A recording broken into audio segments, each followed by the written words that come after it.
Bonjour à tous et à toutes, c'est un autre plaisir de vous retrouver ce matin à 10 heures sur les antennes d'Info Télévision dans le cadre de votre émission Espace Miné diffusée sur nos antennes de lundi à vendredi entre 10 heures et 11h52 minutes. C'est toujours un plaisir, chers téléspectateurs, lorsque je sais que vous me regardez chez vous, lorsque je sais que vous regardez les démineurs. Espace Miné, cette émission où les démineurs déminent l'espace. Et ce matin encore, ils vont déminer cet espace pour votre plus grand bien.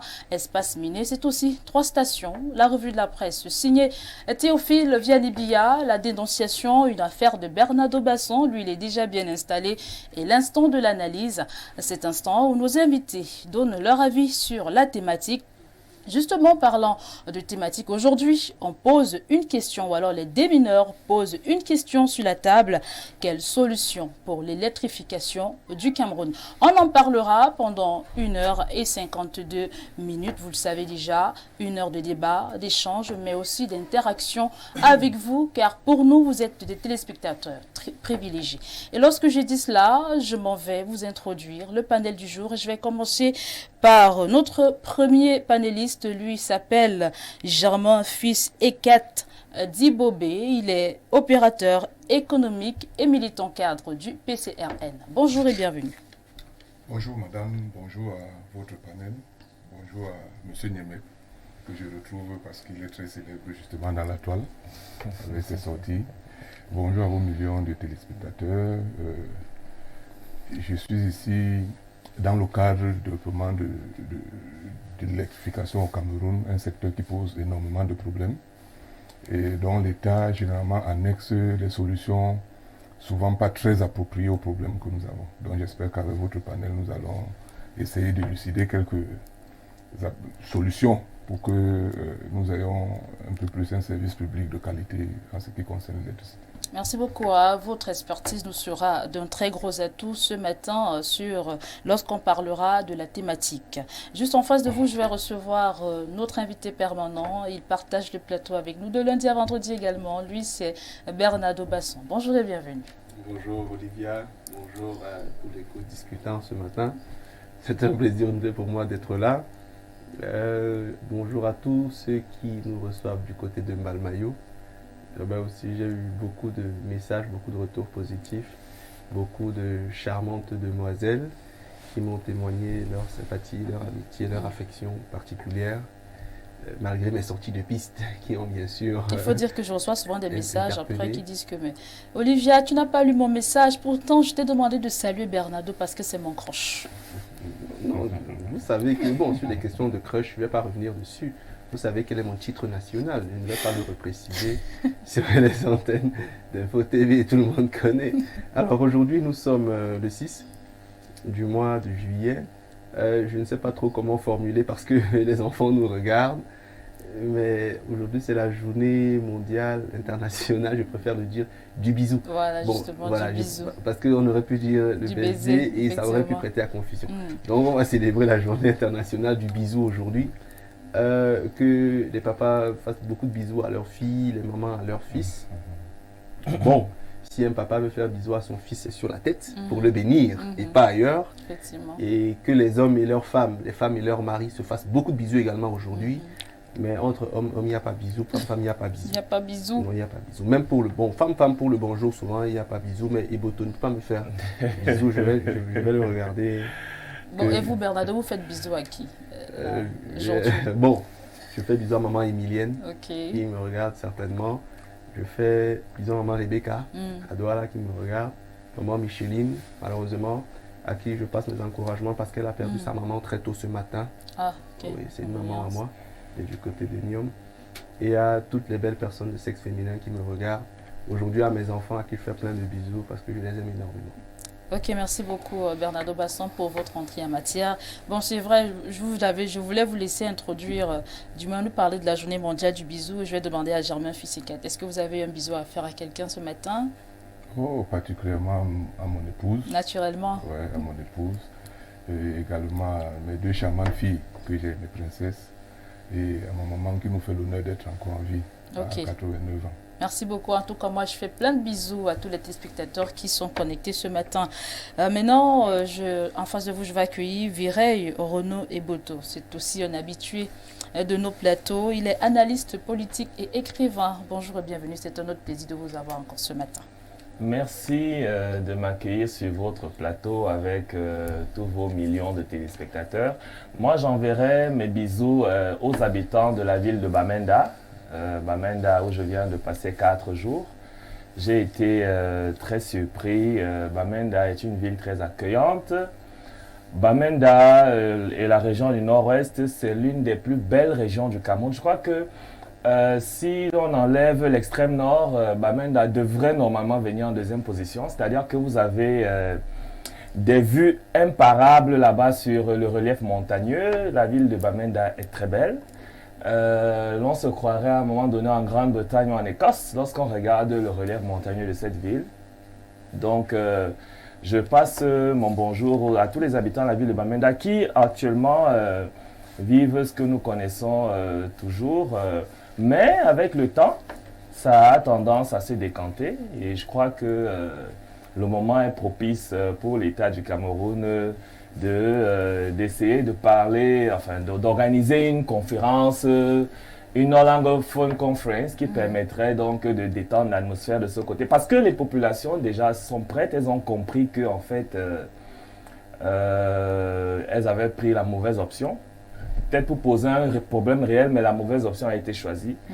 Donc, elles sont désormais prêtes à une relance économique de ce côté. Donc, c'est le moment de pouvoir organiser quelque chose, que l'État se manifeste de manière sincère et les populations de la ville de Bamenda, notamment et du Nord-Ouest, vont suivre parce qu'elles sont prêtes.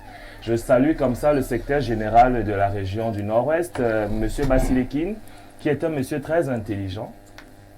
Un homme de terrain, un bon manager. Je salue également le général Dobekrio que j'ai eu l'occasion de rencontrer en face. Il est impressionnant, je vous rassure. Hein. Il est grand, il est super grand, super fort, très impressionnant. Donc voilà, mon coup de cœur de ce jour va à l'endroit de toutes les populations de Bamenda. Beaucoup de courage parce qu'il y a beaucoup de lazy people, donc des bandits qui désormais ont des armes là-bas. Ce n'est plus vraiment des revendications idéologiques. On n'est plus dans la crise anglophone du tout. Mais on est dans le grand banditisme de ce côté avec des jeunes qui ont décidé de se faire de l'argent avec des kidnappings, avec des attaques, etc. Merci beaucoup pour votre entrée en matière. Il a dit aux populations de Bamenda. D'accord. Ok. Et à vous en studio. Hein. Merci beaucoup. On les reçoit positivement. Alors, le meilleur pour la fin. Quand je l'introduis, je pousse toujours un soupir. Lui, c'est le consultant Pierre Birognemec, l'homme qui nous rend célèbres sur la toile, sur TikTok précisément. Nous donnons des 90 000 vues, 100 000 vues, 1 million, voire 2 millions de vues. C'est la star sur TikTok. Bonjour et bienvenue ce matin. Bonjour Madame Olivia Bossal, bonjour à votre panel, bonjour à vos millions de téléspectateurs. Heureux d'être parmi vous ce matin. Alors aujourd'hui, c'est la journée internationale mondiale du bisou. Voilà, du bisou. Alors vous vous adressez peut-être à vos 5 femmes, mais je n'anticipe pas. Allez, je vous laisse parler. Malheureusement, je ne suis pas quelqu'un de câlin. Ah donc, je n'aime pas jouer des rôles. Au quotidien, je ne fais pas bisous aux gens. Donc, je ne vais pas venir dire ici que bisous à tel alors que moi, j'en fais. Je n'en fais pas souvent. Ça va même étonner les gens. Il y en a qui vont me demander qu'est-ce qui t'arrive.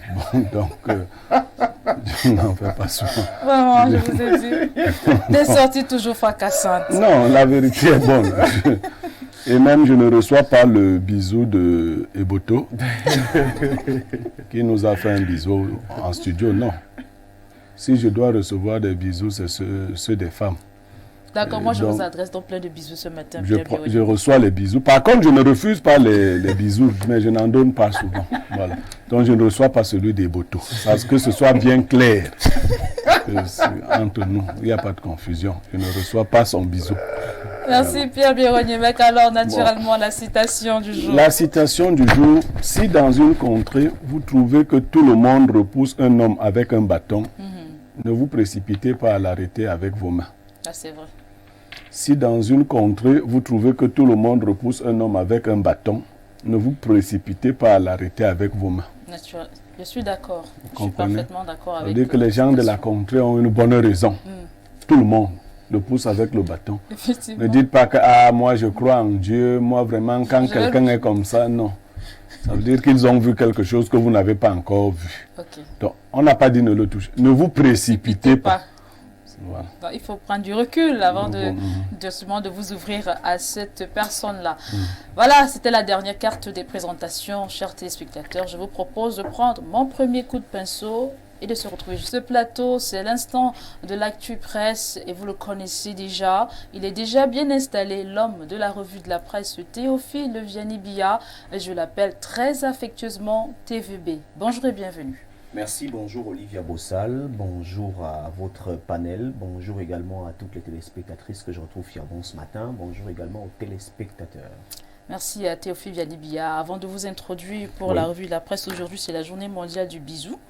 Je suppose que vous avez certainement des bisous à adresser à quelques téléspectatrices qui vous regardent ou alors à quelques intimes TVB. Je ne fais pas de bisous aux téléspectateurs, je fais des bisous aux téléspectatrices, donc vous pouvez recevoir mes bisous ce matin partout, hein. Ouais, il n'y a pas de problème. Merci beaucoup Théophile. Théophile Vianibia, alors vous êtes l'homme de la revue de la presse et quand nos téléspectateurs vous voient, ils savent que non, vous leur parlerez des parutions des journaux de ce matin. Que nous disent les journaux ce matin? Les journaux qui sont disponibles en kiosque, Olivia, nous parlent de l'économie, bel et bien de l'éducation, de la politique et même des faits de société. Nous ouvrons donc cette revue de presse avec le journal Info Matin de Dieudonné Mbang qui nous amène dans les municipalités ou alors dans les CTD avec ces nouveaux centres d'identification qui seront bientôt disponibles. De ce côté, carte nationale d'identité, bientôt 543 nouveaux postes d'identification. La DGSN qui a reçu le très haut accord du chef de l'État Paul Biya travaillera en étroite collaboration avec le Mindevel pour la réalisation du projet dont le démarrage effectif est prévu pour fin 2023. L'objectif ici est de rapprocher les services d'identification des citoyens camerounais. Le journal en parle donc en page 8 et revient sur cette actualité. Emprunt obligataire 2023. Le Cameroun encaisse près de 177 milliards. C'est la quintessence d'un communiqué du ministre des Finances Louis-Paul Motazeux ce 4 juillet 2023. L'obtention de ces fonds s'inscrit dans le cadre du financement de certains projets de développement inscrits dans la loi de finances 2023 telle que prescrite par le chef de l'État Paul Biya. De la page 2 à la page 4, le journal Info Matin revient donc sur l'emprunt obligataire au Cameroun.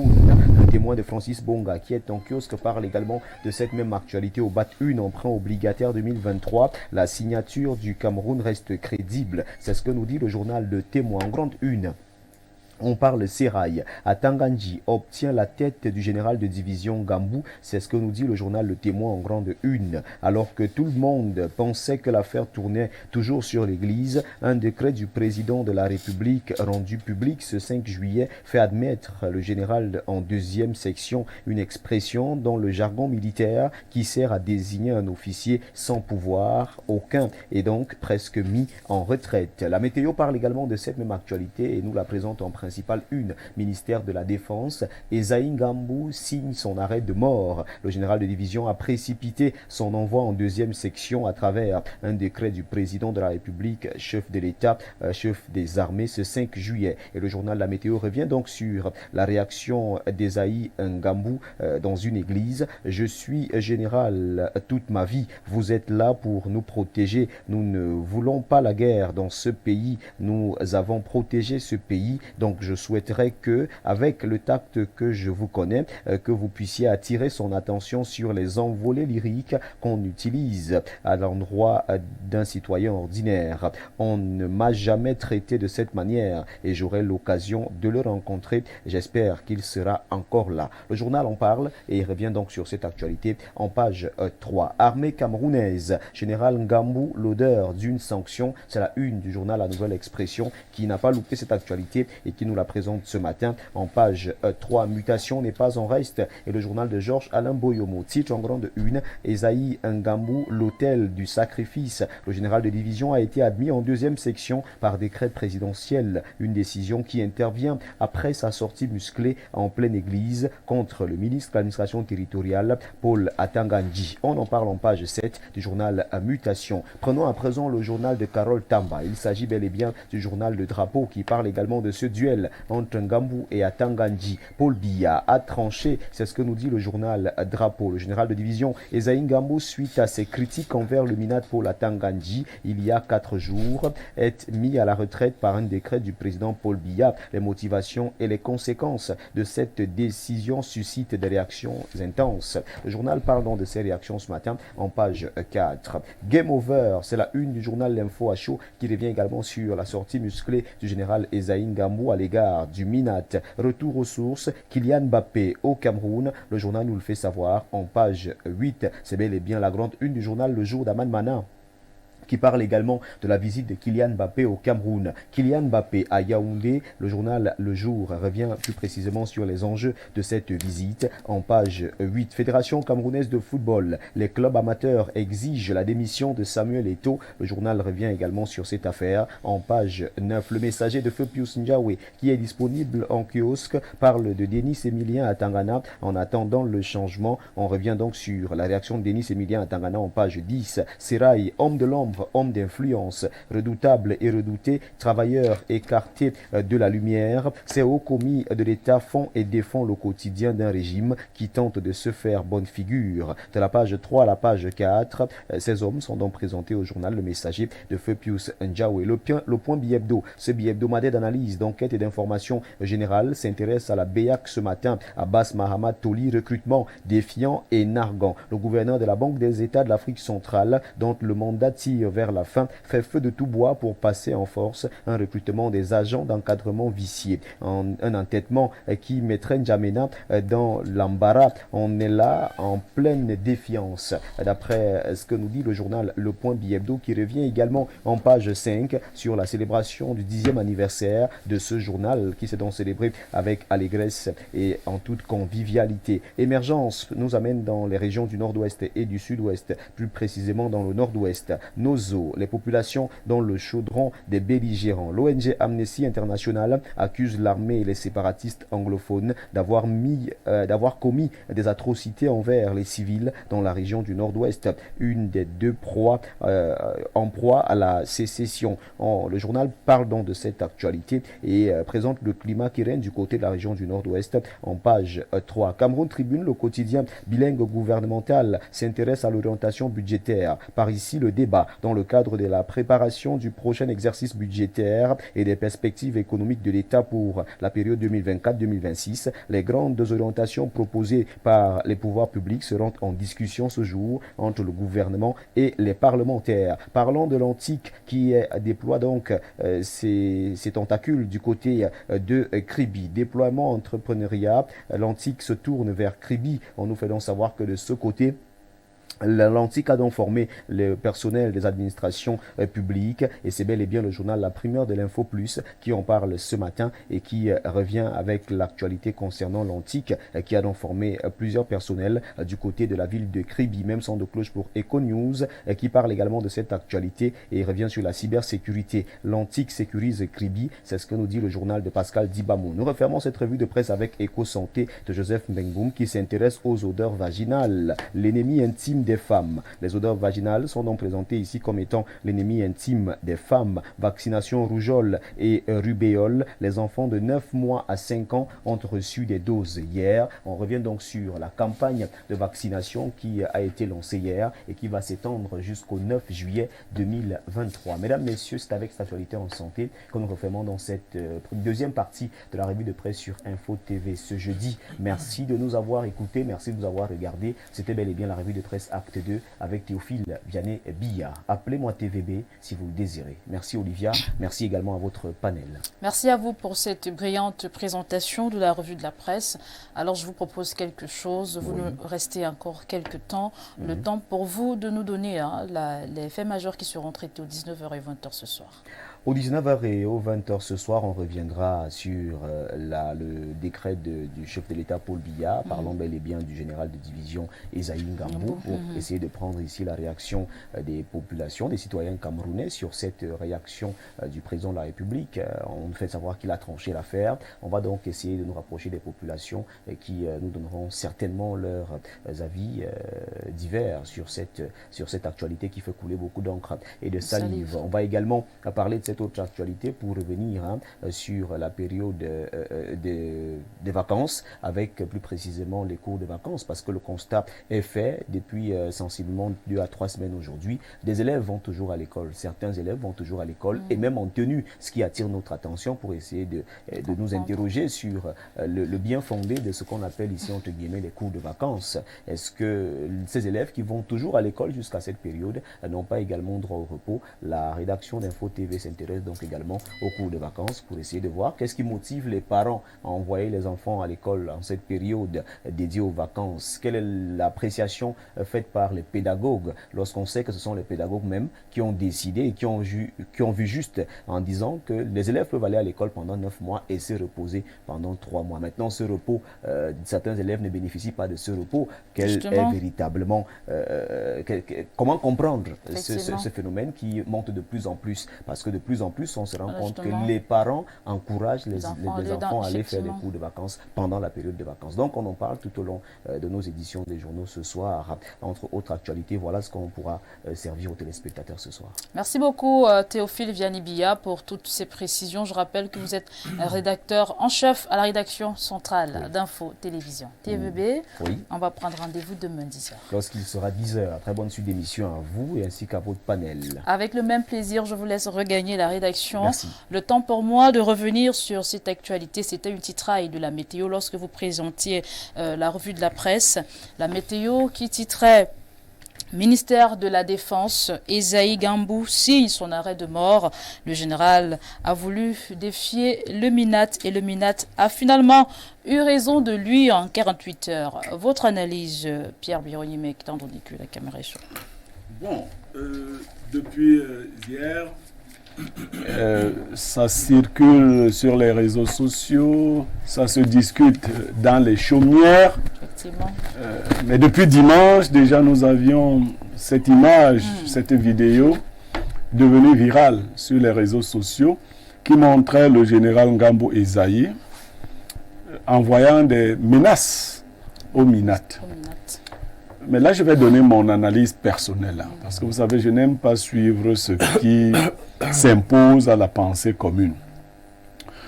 Personnellement, je pense que ce ne sont pas tant les menaces du général Ngambou Esaïe à l'endroit du MINAT qui lui ont valu d'être envoyé en deuxième section. Parce que même un individu lambda peut menacer le MINAT. Dire que on peut menacer le MINAT, c'est un ministre comme on peut le menacer. Ouais. On ne va pas envoyer les gens en prison. Mais je crois que dans le propos du général, et j'avais tiqué, il a dit deux paroles lui ont échappé, qui ont pu inquiéter le sommet. L'armée s'appelle dans tous les pays la grande muette. Effectivement. Le général a dit, je le reprends, nous ne voulons pas la guerre dans ce pays. Vous avez prêté attention. Il a dit, nous ne voulons pas la guerre dans ce pays. Pour ceux qui comprennent bien la langue, il y a en arrière-plan une menace qui ne pèse pas sur Atangandi, parce qu'Atangandi n'est pas ce pays. N'est pas ce pays. On peut enlever Atangandi, ministre de l'administration territoriale, le pays va continuer.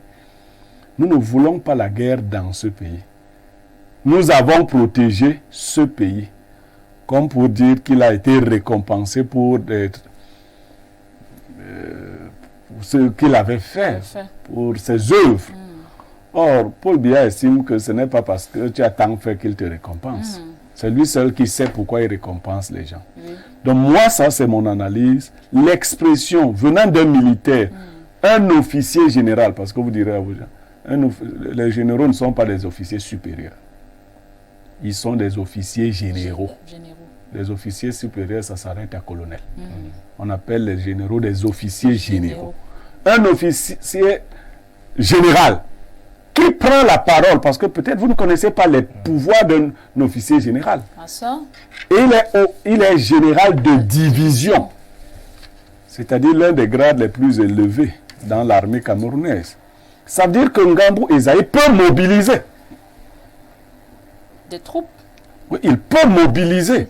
Lorsqu'il envoie donc un message, dans une affaire extra-militaire, extra ceci, cela, il répondait en tant que général, alors que celui qui parlait à l'église était un chrétien de l'église, qui n'avait pas ce pouvoir dans ce genre de choses.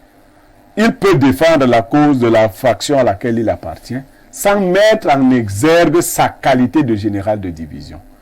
Moi, je crois donc que l'État s'est senti menacé et on l'a mis de côté, parce que quand on vous met en deuxième section, qu'est-ce que ça signifie? Ça signifie que vous n'avez plus prégnance sur les troupes. Vous ne pouvez plus mobiliser. Non.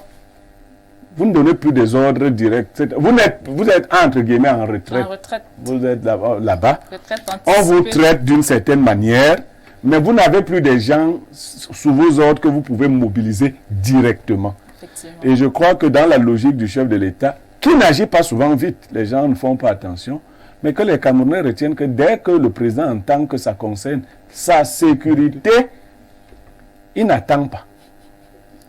Parce qu'on ne sait jamais. Il agit toujours vite en ces matières-là qui concernent sa sécurité. Donc, il en a payé les frais parce qu'un général au Cameroun est très bien traité quand il est en première section. Extrêmement bien traité. En deuxième section, c'est la gare. Et nous pouvons y voir une punition. Naturellement. Le général Ngambou Ezaïe est âgé de 75 ans. Il est né le 30 mars 1948. Donc il est l'un des généraux de division les plus jeunes du Cameroun. Ah, moi, je pensais que vous alliez dire plus vieux. Donc, Non, il est l'un des plus jeunes. Ah, d'accord. Des généraux de division, il est l'un des plus jeunes. D'accord. Je ne vais pas citer les autres de peur qu'ils me disent que Niemek. Tu veux rappeler au chef de l'État que nous sommes là, nous sommes. Non, il est l'un des plus jeunes. Eh bien, lorsque le plus jeune va en retraite, le premier, on ne peut pas. Ça veut dire qu'il y a matière. Voilà. Donc, voilà. Merci Pierre Bironyeme pour votre analyse. Alors, Vireille, Renaud et Boto, vous avez suivi l'analyse de Pierre Bironyeme. Est-ce là, c'est vrai que, est-ce là, je vais dire quoi? Il y a, je vais prendre un exemple dans la parole de Dieu et on dit, il y a un verset qui dit l'humilité précède la gloire et l'orgueil précède la chute. Est-ce là un trop plein d'orgueil qui a précipité la chute du général de Ngambou? Il faut faire attention aux prises de parole dans l'espace public désormais. Vous voyez, aujourd'hui avec les nouvelles technologies, on filme un peu tout. Ça, voyez, ça se retrouve sur la toile. Malheureusement pour le général, j'épouse complètement le point de vue de Blaireau Niemek ce matin. C'est-à-dire que la presse a tout fait de trouver son bouc émissaire dans l'histoire, c'est-à-dire le Minat à Tangandji. Pourtant, le pauvre Atangandji peut-être n'a même rien à y voir, mais on a trouvé le coupable. C'est-à-dire que si Isaïe Ngambou est allé en deuxième section, c'est à cause d'Atangandji. Atangandji a eu sa tête. La presse est unanime là-dessus. Vous avez vu la quasi-totalité des journaux en parlent. Pourtant, nous, on a vu des patrons de presse organiser des émissions pour insulter Atangandji et rien ne leur est arrivé. Donc, la thèse de l'action directe d'Atangandji, Atangandji aurait-elle ce pouvoir de mettre en mouvement le chef de l'État aussi rapidement? Là est la question. Donc, j'épouse le point de vue de Blériot. Le général, dans un excès de colère, est allé un peu au-delà certainement de ce qu'il pensait. Il s'est peut-être dit qu'il était plus grand que le ministre. Bon, maintenant, est-ce qu'il y a une gradation à faire à ce niveau? Est-ce que c'était... Moi, je m'interroge sur l'opportunité d'une telle sortie et les propos qu'il tient à ce moment précis, vous voyez. Donc, certainement, l'État a dû réagir. Il était dans une situation indélicate, c'est-à-dire il avait déjà dépassé l'âge de départ à la retraite et puis la sanction la plus évidente pour un haut commis de ce rang-là, c'est de le mettre en seconde section. Donc vraiment, il faut faire attention aux prises de parole dans l'espace public désormais. Il y a beaucoup de téléphones, on filme, on les met sur les réseaux sociaux et par la suite, vous avez pas mal de problèmes. Donc, il faut éviter. Vous savez, et puis, dans la fonction publique, vous savez, il y a le devoir de réserve d'un agent de l'État ou un agent de service de l'État. Il y a un devoir de réserve. Vous ne pouvez pas venir sur un plateau de télévision ou alors dans l'espace public médiatique, peu importe sa nature, et vous mettre à parler, à chiffonner, à mépriser un membre du gouvernement. Et voilà, donc lorsque vous-même vous en faites partie, c'est un peu compliqué, vous voyez, à faire. Et donc c'est une gymnastique auquel malheureusement le général s'est livré. Et il en paie les frais. Il en paie les frais. Alors, Germain, fils et Kadibové, tout à l'heure en rédaction, quelqu'un lançait une petite anecdote disant que le président de la République, Paul Biya, blague avec tout, sauf avec deux choses. Bon, la première, je préfère taire le nom. Chantal Biya. Et la deuxième, c'est son pouvoir. Votre analyse, Germain, fils et Kadibové. Oui, je vais m'appuyer sur sa sécurité. Vous savez que l'on raconte d'ailleurs que les seuls rapports que lit le chef de l'État sont les rapports de sécurité. C'est pour ça que les autres secteurs sont un peu en berne. On peut laisser pour une situation pendant plusieurs mois. Mais que quand ça concerne la sécurité du président, il réagit très rapidement. Dans ces revues de presse, moi j'avais quand même un autre volet que je voulais aborder parce qu'il y a je ne sais pas, les présidents de clubs qui ont demandé la démission de Samuel Eto'o. Ah d'accord, vous vouliez parler de cette actualité. Mais moi j'estime que ce n'est pas ça l'important. Oui. Moi j'interpelle Samuel Eto'o parce que je pense que pour enterrer son père, il n'a pas besoin de détruire toutes les routes de Ngambé. Parce que c'est impraticable aujourd'hui. Les camions qui transportent le matériel pour aller construire la maison là-bas ont détruit toute la route, cassé presque 2 ponts. Aujourd'hui, pour quitter de Pouma pour Ngambé, on paye entre 5 et 10 000 francs. Et on est là à moins de 40 km. Donc ce n'est pas judicieux. Je pense que moi je l'interpelle pour qu'il fasse quelque chose. Pour que la circulation... Lui va passer comment? Les voitures qui iront enterrer son père vont passer comment? Je ne sais pas encore qu'est-ce qu'il envisage, mais au moins en attendant que les voitures là arrivent, il y a déjà que la route est impraticable pour les populations de Ngambé et pour tous ceux qui vont pour des travaux de sécurisation environnementale et tout. Donc il faudrait vraiment qu'ils s'attellent à ce qu'ils trouvent une solution à ce problème. Ok, merci beaucoup. Bernardo Basson, je crois que vous êtes un Ngambais, je ne me trompe pas, je crois bien. Parce que vous le dites tous les jours sur le plateau. Donc vraiment, bon, il y a cette actualité sur le général Esaïe Ngambou et le Minat. Bon, il y a aussi cette actualité sur Samuel Eto'o et même sur Kylian Mbappé qui vient au Cameroun. Laquelle choisissez-vous?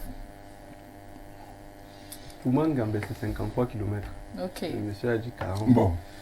Donc, naturellement, pour moi, Ngambé. Ngambé, c'est chez moi. Je n'ai pas voulu évoquer cette affaire ici parce que moi, je suis choqué. Mais par respect, parfois, on se garde de dire certaines choses. La route de Ngambé est impraticable. Impraticable. En saison de pluie, c'est plus grave. Donc, si maintenant quelqu'un de chez moi décède, s'il faut aller enterrer, ça va être très compliqué. Elle est doublement endommagée du fait des travaux qui s'y déroulent actuellement et la saison de pluie généralement est beaucoup plus compliquée de notre côté. Vous voyez que moi je suis un peu triste quand on parle de Ngambé parce que je sais ce qui se vit là-bas. Pas d'énergie électrique, pas d'eau, pas de route, rien. Nous sommes oubliés. J'ai dit, il y avait qu'à dire l'autre jour ici comme ça, commune au Ngambé, je me suis tué. Pas d'électricité. Ça fait 10 ans qu'on promet des routes qu'on défriche. Mais ce n'est pas le thème à l'ordre du jour, donc je préfère garder. Mais chez moi, ça ne va pas. C'est chez moi. Je suis de Boubéa par Ngambé. Je ne suis pas des Foulanes. Vous voyez. Mais ce n'est pas discriminant de le dire. Ouais. Donc ceux des Foulanes, peut-être ont la route, peut-être ils ont l'eau, ils ont le pont. Nous, on n'en a pas. Okay. On est aussi Camerounais comme eux. On peut aussi avoir une route chez nous. Non? Donc vous n'avez pas de lumière en Ngambé? Non, Oui, il n'y a pas. Tous les poteaux électriques sont au sol. Tous les poteaux sont au sol. Et Ngambé, c'est à 25 km de mon village. Chez moi, c'est la forêt équatoriale. Vous voyez, donc c'est en pleine forêt.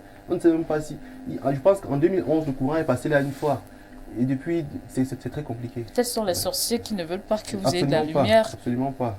Vraiment, je vous coupe pas, il y a même pire, hein, parce que j'ai sorti il y a 2 ou 3 jours. Il y a même pire, c'est que le maire a fait installer une banderole et remercier le chef de l'État pour la route. Et ça a circulé dans la toile. Moi, je ne vais pas parler de Ngambé ici, parce que ça peut ne pas être doux à dire.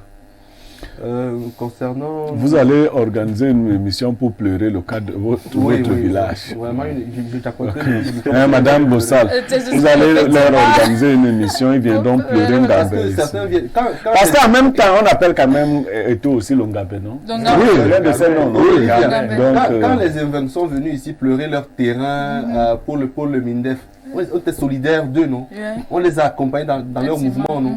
Voilà. Certains pleurent partout qu'on leur arrache leur terre, on est solidaires, non? Effectivement. Non, j'aime vous dire quand même que pour rendre justice de part et d'autre, il y a un projet de route sur Ngambé, mais il y a également que Eto Fils a rencontré les autorités camerounaises pour la route de Ngambé. La réponse n'a pas encore été favorable. Je crois que s'il a donc de longs bras, comme il dit souvent, de jour comme de nuit. De jour comme de nuit. Voici alors l'occasion. Personnellement, l'occasion. Eto est un citoyen de Ngambé. Non, il a les longs bras. Bon, l'occasion lui est donnée d'allonger ses bras sur 53 km. Moi, je crois qu'il ne faut pas contourner. Quand un enfant dit qu'il a les longs bras, vous ne pouvez plus. Il a les longs bras. Voilà l'occasion. Vous avez Eto Ngambé. Vous avez Bel Joseph Antoine Ngambé. Je cite quelques-uns. Vous avez l'ancien secrétaire d'État en charge des routes. À l'époque où il était secrétaire d'État en charge des routes, devant sa maison, la terrine passait. Nietam était secrétaire d'État en charge des routes. Et vous n'avez pas de route. Et durant un meeting en Ngambé, on lui a dit que on doit t'enlever. Et il a dit, vous ne méritez pas la route. Voilà, donc Nietam est encore vivant. Il est même sénateur adjoint. Il est sénateur suppléant. Voilà, donc vous avez tout cela. Madame, tu es vice-présidente du Sénat. Est de Ngambé. Vous voulez que je vous cite les gens de Ngambé? Moi, je parle au chef de l'État. Voilà, parce que ces gens n'aiment pas Ngambé. Non, Maman Ngambé. Moi, vraiment, Maman Ngambé. Donc, il y a... Olivia. Nous compatissons vraiment, Bernardo. Aidez-moi à pleurer. Votre état me fait mal. Aidez-moi à pleurer. Je veux aller faire le chant chez moi. Vous êtes des opposants, vous les gens de Ngambé. Justement, c'est pour ça que vous êtes des oubliés. Vous êtes des opposants. Vous n'aurez pas Paul Biya. Oui, on est à son pec, il n'était pas opposant. Il n'y a pas de route à son pec non plus. La lumière est passée à son pec en 2011. Après, les gens ont volé la ligne. Dans le cadre du CAPES. Voilà. Je suis d'ailleurs celui qui coordonnait. Voilà, c'est fini. Depuis 2011, le village de Ruben Oumiobe est dans le noir. Très bien. Ça, c'est la conséquence des opposants. Si vous vous opposez, vous serez dans le noir. C'est comme ça. Merci beaucoup. Merci beaucoup. Oui, ok, allez-y. Kylian Mbappé, ça ne m'intéresse pas beaucoup. Oui. Moi, je ne suis pas intéressé par ça. Concernant le général, on va dire que tu es jaloux. Hein? C'est le point de vue de chacun. Vraiment, je ne suis pas intéressé par sa venue. Mais bon, c'est un footballeur, on va peut-être regarder, mais pas plus que cela, vraiment. Il y a plus important qu'à ce moment. Il n'y a pas d'eau à Nyom. Voilà, c'est plus important pour moi que... Mais il y a les routes chez moi, hein, Bernardo. Il y a les routes, il y a l'eau, il y a la lumière. C'est la moquerie, non, Olivia? Dieu te voit. Ça, c'est des propos haineux. C'est que tu dis. Elle va aller au Conseil national. Voilà une présentatrice qui nargue les panélistes pendant que les panélistes pleurent qu'il n'y a pas d'eau, qu'il n'y a pas de lumière. Elle dit que c'est de route à Nikoku, donc vraiment, ça vous regarde. Allez-y, Bernardo. Concernant le général, vous aurez compris que je me sens plus interpellé que tout le monde. Effectivement. Parce que je suis celui qui, dernièrement, a tenu des propos qui ont fait le tour de la toile et qui m'ont valu beaucoup de problèmes.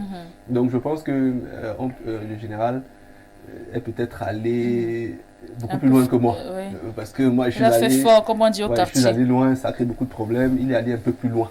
Parce que lorsqu'on évoque les questions de guerre pour un homme en tenue de ce rang-là, ça fait peur. Moi-même, quand j'ai écouté l'intervention générale, j'ai dit, aïe, est-ce qu'il voudrait dire que certains préparent la guerre? Est-ce qu'il voudrait dire qu'eux, ils préparent la guerre? Est-ce que le Cameroun est en danger? C'est le trop plein des ailes. Donc, je me suis posé plein de questions sur sa sortie. Je me suis dit vraiment, moi, on m'a tapé dessus. Je pense que lui également, on le tapera. Et vous voyez que finalement, je n'ai pas réagi. Donc, pour moi, le Cameroun a peut-être, Paul Biya a peut-être démontré qu'il peut bien faire les choses au Cameroun. C'est-à-dire prendre à cœur les problèmes essentiels.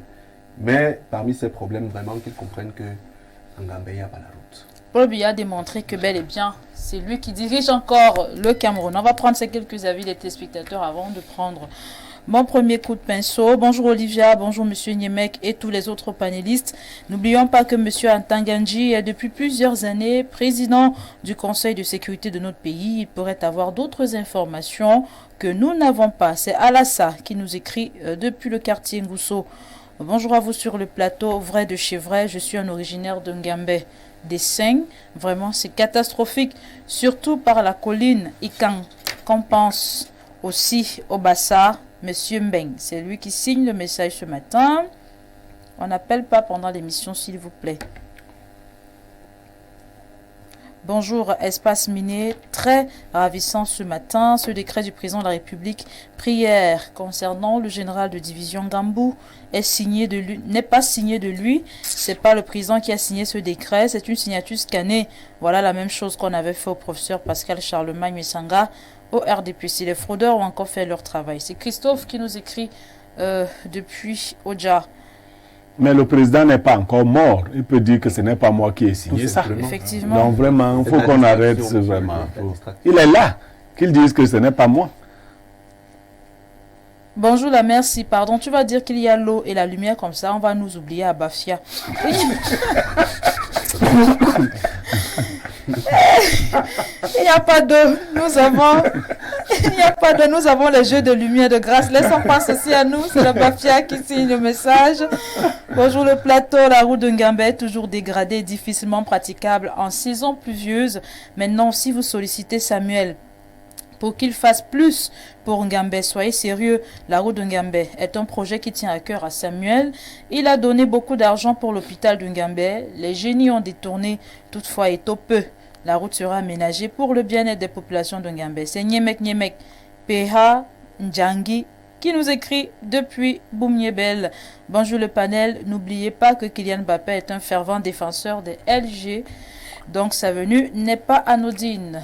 Bonne journée, bonjour le panel. Vous constatez donc que le nom de Ngi Adoubé, les abeilles du ministre Antanganji, que le Nyomgi a adoubé les abeilles du ministre Antanganji. Pour ceux qui pensent que le président est bon, et ses ministres sont mauvais, il est le seul comptable de ce que le 237 est devenu. C'est Abednego qui nous écrit depuis Oyomabon. Je vais prendre mon deuxième coup de pinceau.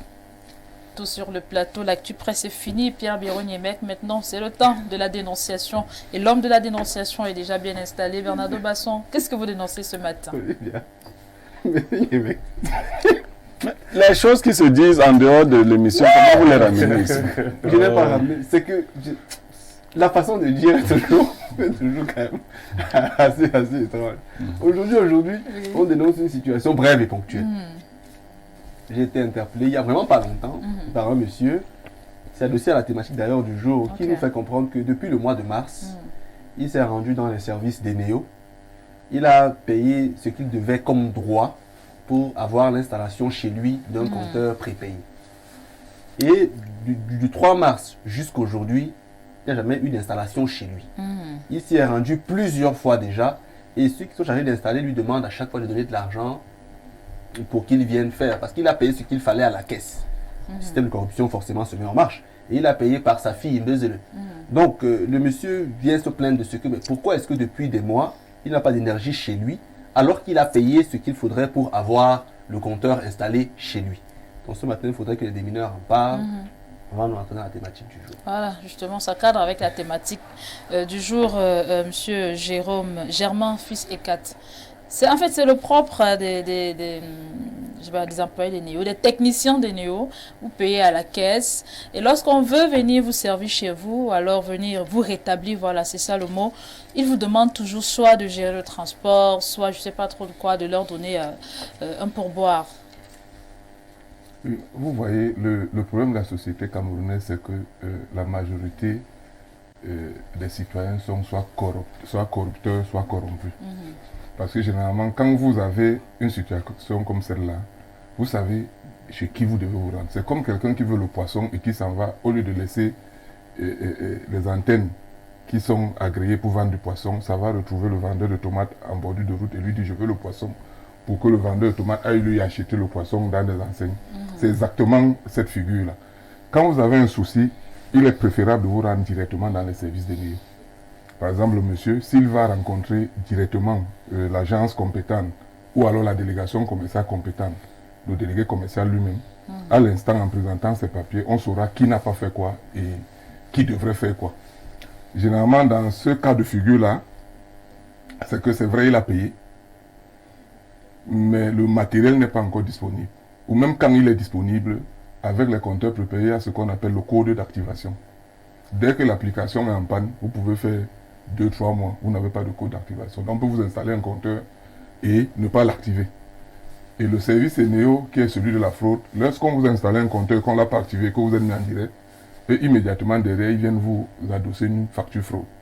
Donc, généralement, ce que font les techniciens, c'est d'éviter d'activer un compteur qui n'a pas de code d'activation pour protéger généralement le client. Mais pourquoi est-ce qu'ils C'est prennent pour ça l'argent? que Et le client vit comment? c'est pour ça que je ne suis pas... Non, le client lui vit comment? Je veux préciser pourquoi que je ne suis prête-il pas de employé l'argent? Néo. Oui, mais vous expliquez bien, le Voilà. client vit comment pendant 3 C'est mois? pour ça que je dis, quand vous êtes dans cette situation-là, ne vous arrêtez pas aux techniciens, allez à la délégation commerciale en charge de votre secteur et rencontrez le délégué commercial. Lui, immédiatement, il a 2 cas de figure, c'est-à-dire soit il détecte qui n'a pas fait quoi et ordonne immédiatement qu'on trouve une solution vous concernant. À ce moment-là, lui, il peut demander expressément qu'on vous installe votre compte en attendant le code d'activation, qu'on vous mette en direct, le temps que l'application soit résolue. Mais si vous restez chez l'agent du premier niveau qui est face à vous, il vous fera croire que c'est à lui qu'appartient la décision de vous installer votre compteur ou de l'activer, alors que ce n'est pas de sa compétence. Il est juste un exécutant à qui on attribue une tâche et qui doit aller la réaliser. C'est tout. Ok. Donc, monsieur, je conseille d'aller, je sais quel quartier, Cansonnel et sauce. Essos, d'aller rencontrer Madame MVO, qui est la déléguée commerciale là-bas, qui est directement dans son bureau et qu'il pose son problème. Ça sera résolu. Je crois qu'il aura la solution immédiate à son problème. Merci beaucoup, Germain Fils Eket, pour votre conseil ce matin. Je vais passer la parole à Vireille Renaud Ebotou pour que lui aussi nous donne son avis sur la dénonciation de Bernardo Basson. Bon, dans la dénonciation, je n'ai pas compris le rôle qu'a joué Mbezele. Parce que le nom Mbezele est apparu. C'est elle qui a payé. C'est la fille du monsieur. Oui, elle a payé. Oui, elle a payé pour le compte Il de a son les papa. factures. Mais il m'a reçu, en fait. présenté les factures ainsi que les différentes décharges parce que il s'est rendu à l'agence ESSOS plusieurs fois pour demander à ce qu'on vienne installer l'électricité chez lui plusieurs fois. Il a rencontré plusieurs fois le personnel de l'agence qui lui répondait il n'y a pas de compteur aujourd'hui, demain on viendra installer, demain quand il appelle on est occupé, après demain on viendra. Et il estime que depuis 4 mois, chaque jour on lui dit demain, demain. Et il dit hier encore il y était. Et on lui a dit, avant-hier il y était, on lui a dit on viendra demain, donc hier. Et hier toujours. Comment il vit? Moi je veux savoir. Il n'a pas l'électricité. Il n'a pas d'électricité. Non, c'est pas en Cameroun, manque. Il a l'électricité. Il a l'électricité. Il a l'électricité. Bon, Il doit avoir l'électricité. Ou bien on quitte le pays, nous tous, il doit avoir l'électricité. Il a l'électricité. Voilà. Il met ça, il a l'électricité chez lui. On doit avoir l'électricité. Ce n'est pas normal. On doit avoir l'électricité. Allez-y, On ne alors, peut pas. On ne peut pas. Non, Olivia, Oui, oui. vous ne pouvez pas avoir payé Vous avez la facture. et vous avez les reçus et vous n'avez pas l'électricité. Les rendez-vous servent à quoi? Il doit avoir l'électricité chez lui. En attendant qu'eux, ils résolvent leurs problèmes. Lui, il doit avoir l'électricité. C'est comme ça. oui, Il y a moi- aussi que, je vous coupe pas, il y a aussi que beaucoup de citoyens ne maîtrisent pas le règlement de service. Normalement, en zone urbaine, lorsque vous avez payé, le règlement de service dit 7 jours. Vous devez avoir l'installation. Si vous n'êtes pas installé 7 jours après, rendez-vous à Assel. Il y a des pénalités qu'on applique à Eneo et on est obligé de vous installer. Puis vous avez pratiquement 1 an de gratuité. Dans Voilà, il fallait dire ça aux Camerounais. et le remboursement de votre branchement. Et tout. Votre Voilà, présence donc, était bonne aussi. Il faut que les citoyens, généralement, s'informent des règlements de service dans chaque secteur du secteur public. Sauf que dans le cas d'espèce, on connaît la situation d'Eneo. Et Eneo, depuis 2-3 mois, connaît une grève de ses sous-traitants. Vous voyez? Donc Eneo peut avoir demandé à ce qu'on installe ce monsieur, mais les sous-traitants n'ont pas... Et où est votre problème? Vous portez Non, plainte toujours. non, Là, en allant même à Arcel, Arcel verra que Eneo a demandé. Vous savez, il y a un problème à Eneo. Donc, moi le conseil que j'aurais donné au monsieur, c'est que lorsque Mbezele a payé, elle aurait tout simplement dû demander qui s'occupe de l'installation dans le secteur. On lui montre le monsieur qui doit venir installer. Elle prend le monsieur et dit qu'est-ce qu'il y a lieu de faire. Nous sommes au Cameroun, on fait et on s'en va l'installer. Vraiment pour ne pas perdre de temps. Parce que c'est comme ça dans tous les services dans notre pays. Malheureusement, c'est comme ça que ça fonctionne. Donc, si vous attendez que vous allez payer à la caisse, on viendra vous servir, vous allez mettre 2 ans carrément. Nous sommes au Cameroun, nous connaissons nos réalités. Donc, vraiment, monsieur, désolé pour les agréments. Je sais que vous êtes déjà branché en direct avec son loulou, que nous utilisons souvent quand nous sommes en cas de difficulté. Comment vous venez de Saïs? Non, on a son loulou quand c'est mauvais. Donc, vraiment, il faut aller rencontrer celui qui doit vous installer en personne. Vous le prenez dans un taxi, vous l'amenez à la maison et vous dépose Non, sauf que cette pratique-là aussi est dangereuse. Elle met quelqu'un d'autre en péril. Parce que le process à Eneo d'attribution de matériel ou de travail obéit à un certain process. Ouais. C'est-à-dire qu'on sort des compteurs, on les adosse sur des abonnements avec des noms. Exact. La méthode, la pratique que vous demandez d'aller voir la personne, c'est qu'il va carrément prendre le matériel destiné à quelqu'un d'autre, venir vous le poser pour que vous soyez activé. Et cette personne-là, donc, elle va rester en désarroi. Là, Et cette personne devra attendre maintenant une autre prochaine sortie de matériel. le problème, c'est qu'on ne sait pas si Eneo a déjà activé son compte à lui. Non, Eneo a attribué. Ce qui est sûr, c'est que dès que vous payez, vous avez 24 heures, votre branchement, la réalisation est attribuée à une entreprise. Sauf que Eneo a encore compétence, s'il constate que l'entreprise n'est pas en train de réaliser, de retirer ce travail-là à cette entreprise-là et de donner à une autre entreprise. C'est pour ça que j'ai demandé qu'elle aille rencontrer directement au délégué commercial, D'accord. qui lui a pouvoir de connaître qui devait faire quoi, n'a pas fait, et même de donner l'ordre de prendre un compteur et d'aller installer chez la dame. Bon, monsieur, moi je vous ai écouté. Hein. Et je trouve que le conseil que vous donnez à ce papa, parce qu'il a vraiment un certain âge, il est vraiment amorti, c'est un très bon conseil de se rapprocher des Du délégué commercial, oui. directeur commercial. Mais parfois, Les parfois procédures il sont faut très longues. régler les problèmes. Parce que Ouais. si jamais le monsieur, depuis 3 mois, suivait le process, rencontrait d'autres personnes et n'avait jamais de suite, est-ce qu'il va rester dans le noir?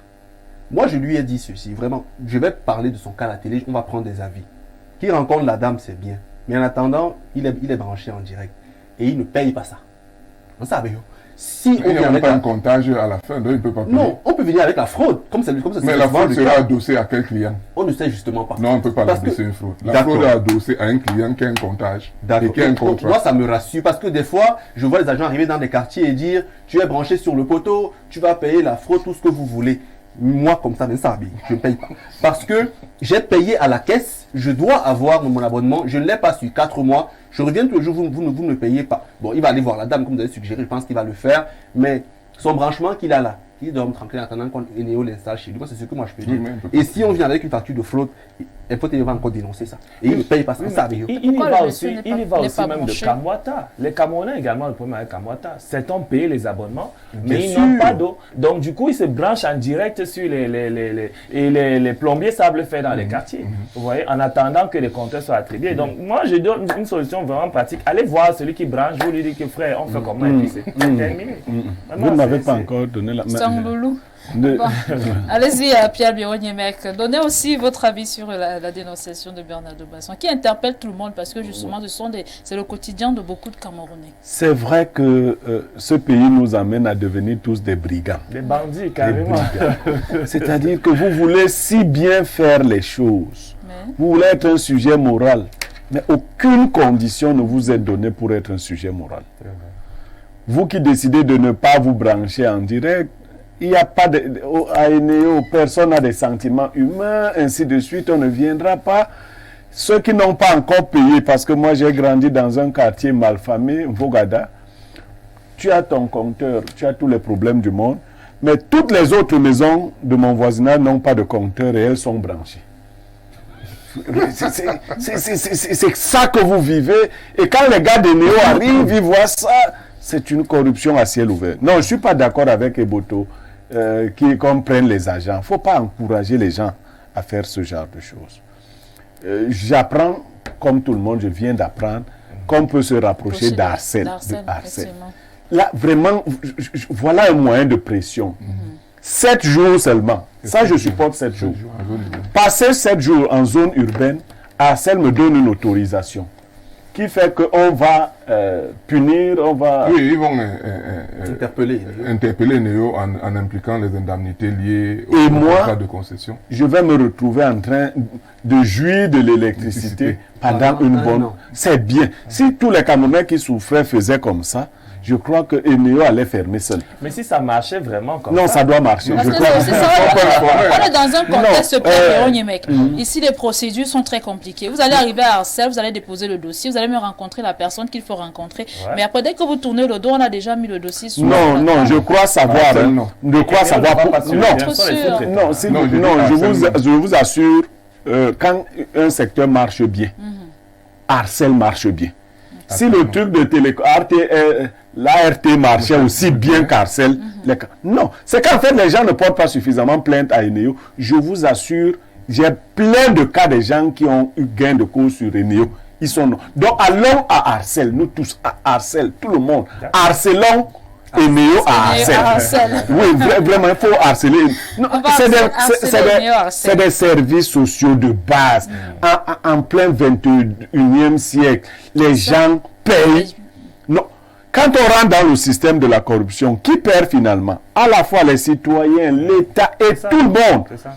Ben, parce que il faut donc pas s'arrêter là. Si je prends l'individu pour aller m'installer à la maison, ah ben, je peux aussi lui demander de faire beaucoup d'autres choses.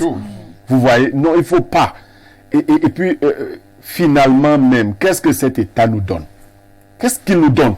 L'électricité augmente, vous voyez des foyers Tout augmente, le gaz où les gens n'ont pas de revenus augmente. et on leur sert des factures de 23 000. Ailleurs, on doit adosser ce genre de... C'est vous qui êtes expert. Je crois que pour des gens qui ont... Le SMIC au Cameroun, c'est 46 000 déjà. Comment quelqu'un qui a 46 000 devrait payer l'électricité de 13 000? Il n'y a pas un service social là. Comment il devrait payer l'électricité de 13 000 dans 46 000? Et puis le gaz est de 6 500, donc 20 000 sont partis pour le gaz et l'électricité. Non, il faut qu'on réfléchisse. Il y a une base sociale. Je voyais cette affaire-là, mais avec vos faux compteurs là, que vous appelez les prépayés, ce que je suis en train d'observer, et peut-être on va le dénoncer tout à l'heure, les compteurs prépayés, c'est de l'arnaque. Ça consomme beaucoup plus. Hein. On vous dit qu'on observe votre rythme de consommation. Si au départ, vous mettiez 1000 francs pour avoir 20 kilowatts, à un moment donné, vous vous rendez compte que quand vous mettez 1000 francs, vous avez 16 kilowatts. Ensuite, vous avez 14 kilowatts. Ensuite, vous avez dit... Qu'est-ce qui se... Pourquoi vous volez comme ça? Pourquoi vous voulez... En fait, c'est que... Et vous voulez que l'expert vous réponde? Allez-y, répondez. Ça Dans les fait le compteurs débat. prépayés, il y a ce que l'État a appelé la tranche sociale. La tranche sociale, elle varie de 0 à 150 kW. Quand vous êtes dans le consommateur qui consomme de 0 à 150 kW, on vous facture le kilowatt à 50 francs. Sauf qu'il y a 4 ans ou 5 ans, Arcel a proposé que cette tranche passe à 220 kW. Et beaucoup, je vous dis, le problème, c'est que les citoyens ne sont pas informés. Donc, Arcel, elle est passée de, Mais de pourtant, 0 à Eneo a 220. un service de communication. Je vous relance. Arcel n'a pas de service de Pourtant, communication. justement, Arcel a un Qui service doit de informer les communication. Camerounais? Eneo On a a un service de informé dans les communication. On peut également le faire à travers les réseaux sociaux. Comment à on travers passe les le temps réseaux généralement sociaux? à Mais regarder... qui va beaucoup donner de- Qui va donc donner l'information? l'information? Il faut Ok. toujours qu'il y ait Là, vous l'initiateur de dites que les l'information, Camerounais, à chaque l'émetteur de fois, c'est facile de l'information, dire, ok. Nous, on est monsieur dans la l'expert. société. La tranche sociale, donc, qui est sociale, elle est de 50 kW. Quand vous l'avez excédée, 150. 150, vous avez dit. 150 kW, Oui. c'est-à-dire qu'elle était de 150 kW. Arcel a proposé qu'elle passe à 220. Oui. Je ne sais pas si la décision a été prise qu'elle passe déjà à 220. Mais quand vous avez excédé les 150 kW, Sur quelle période? sur le mois, votre le mois. facturation change. C'est-à-dire que si sur 30 jours, vous avez excédé les 150 kW, votre facturation change. Elle quitte de 50 francs le kilowatt, soit 60, soit 65 francs. C'est ce qu'il fait que le constat que vous avez, quand vous rechargez, vous n'avez plus les 20 kW, vous avez 16. Ça veut dire qu'en fait, vous êtes passé d'une tranche sociale. C'est pour ça qu'elle varie de mois en mois.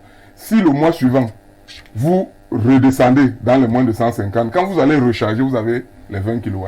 Donc, généralement, dans le prépayé, ça varie en fonction de votre consommation Mensuelle. que le prix du kilowatt-heure vous est attribué. Monsieur Niamé, si tu me permets, le prépayé permet de résoudre un problème qui est simple. C'est-à-dire que, premièrement, vous n'avez plus d'argent Eneo qui viennent vous harceler à la maison pour les coupures intempestives Ou la relève. ou la relève. Et deuxièmement, lorsque vous avez vos 2000, vous pouvez mettre un peu, recharger un peu, Ouais, 1000 c'est francs pratique. recharger. Ce n'est que ça que ça permet de faire. Mais sinon, au final, et je suis d'accord avec les La consommations, consommation sont les vous mêmes. dépensez plus à la fin du mois quand vous avez le prépayé. Et c'est de En l'arnaque. fonction de votre Et je consommation. chute en disant ceci, c'est que il n'y va de cette tarification-là, Eneo, que même des banques. Il me semble qu'il y a un an, le ministre des Finances avait relevé plus de 20 prestations gratuites que les banques au Cameroun nous font vrai. payer. Oui, oui. Vous voyez? Jusqu'à aujourd'hui, ça n'a pas changé. Vous demandez l'AVI, on fait payer 5 000, 10 000 pour des prestations C'est gratuites. longue demande. Vous demandez le relevé de votre identité bancaire, on vous fait payer ça. Oui. Mais c'est incroyable. Donc, ça veut dire qu'au Cameroun, on vit un vol à ciel ouvert. Donc, excusez-moi, monsieur Nié, mais quand nous on trouve des solutions, vraiment de désespoir. Non, On est vous désespéré. avez- Comme nous sommes à la télé, C'est pénal. ne donnons pas ces Effectivement. solutions aux gens. Disons-leur qu'on peut changer cette affaire-là. Parce que nous-mêmes, nous sommes dépassés. Nous savons que la société va mal.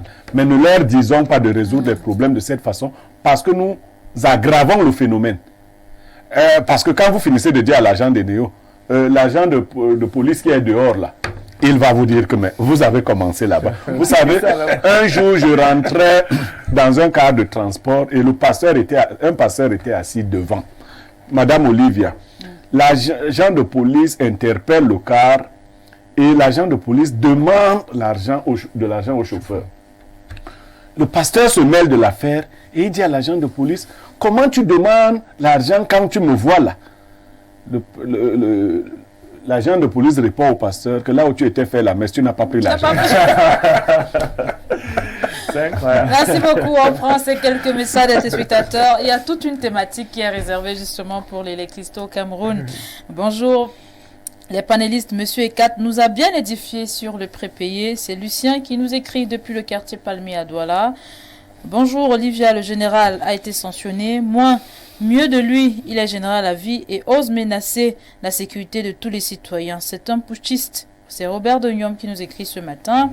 Bien le bonjour à vous sur le plateau. La mentalité des Camerounais aujourd'hui, c'est de créer chacun à son niveau son comptoir pour raqueter. On attend tous des réactions aussi promptes dans tous les secteurs d'activité au pays. C'est Assez qui nous écrit depuis Bafia. Ouf. Bonjour le panel, moi je pense que la solution des NEO c'est de dégager les anciens compteurs en remplacement des compteurs rechargeables pour stopper les vols si la personne ne s'y conforme pas. Il reste sans courant. C'est Abdoulaye, banquier, qui nous écrit ce matin. Il revient en disant « Monsieur Pierre, tu seras député. Dites à Eneo que la solution c'est un compteur rechargeable par Orange ou MTN ou plateforme créée pour Eneo pour régler. Donc il n'y a pas de vol mais une mauvaise tarification des commissions. » C'est Abdoulaye, cadre banque camerounais, qui nous écrit depuis le Sénégal ce matin. Bonjour Madame Olivia, concernant le Congossa, je propose au monsieur d'aller à Arcel déposer une plainte. J'ai mon père qui avait eu un même problème avec un agent d'Eneo pendant la période Covid-19. Jusqu'à cet agent lui avait dit qu'il va montrer au papa qu'il travaille à Eneo. Le gars est parti. Une semaine après, Eneo est venu avec une facture de plus de 300 000 francs CFA pour un mois. Mon père étant un homme en tenue a dit qu'aucun agent d'Eneo n'entre plus jamais chez lui. Ensuite, le papa était parti déposer plainte contre Eneo à Arcel. Le papa avait fait 2 ans sans payer. Merci. Bonjour Olivia, merci pour cette thématique. Non, c'est la dénonciation. J'ai beaucoup appris ce matin. Merci à votre expert qui m'a bien édifié ce matin. C'est Madame Bapar qui nous écrit depuis EDA. Bonjour à tout le panel. J'apprécie vraiment l'émission. Ça éduque vraiment. Buzz-le d'abord chez nous. Les bêtises sont d'abord les films malhonnêtes. Je vous ai dit qu'il y a un problème avec cette maison. Un panéliste, je dis même panéliste. Un téléspectateur a réussi à créer le lien. Oh là là. Buzz-le d'abord chez nous. Les bêtises sont d'abord les plus malhonnêtes. Le grand, vraiment, Niémek a raison. Ce monsieur doit avoir le courant. Moi, ce monsieur doit même mettre la clim chez lui. Porte plainte en 2023. Comment quelqu'un peut rester sans électricité? C'est pas normal. Monsieur Niémek, on doit vous payer les droits d'image. C'est le haut niveau de la SAP à chaque émission.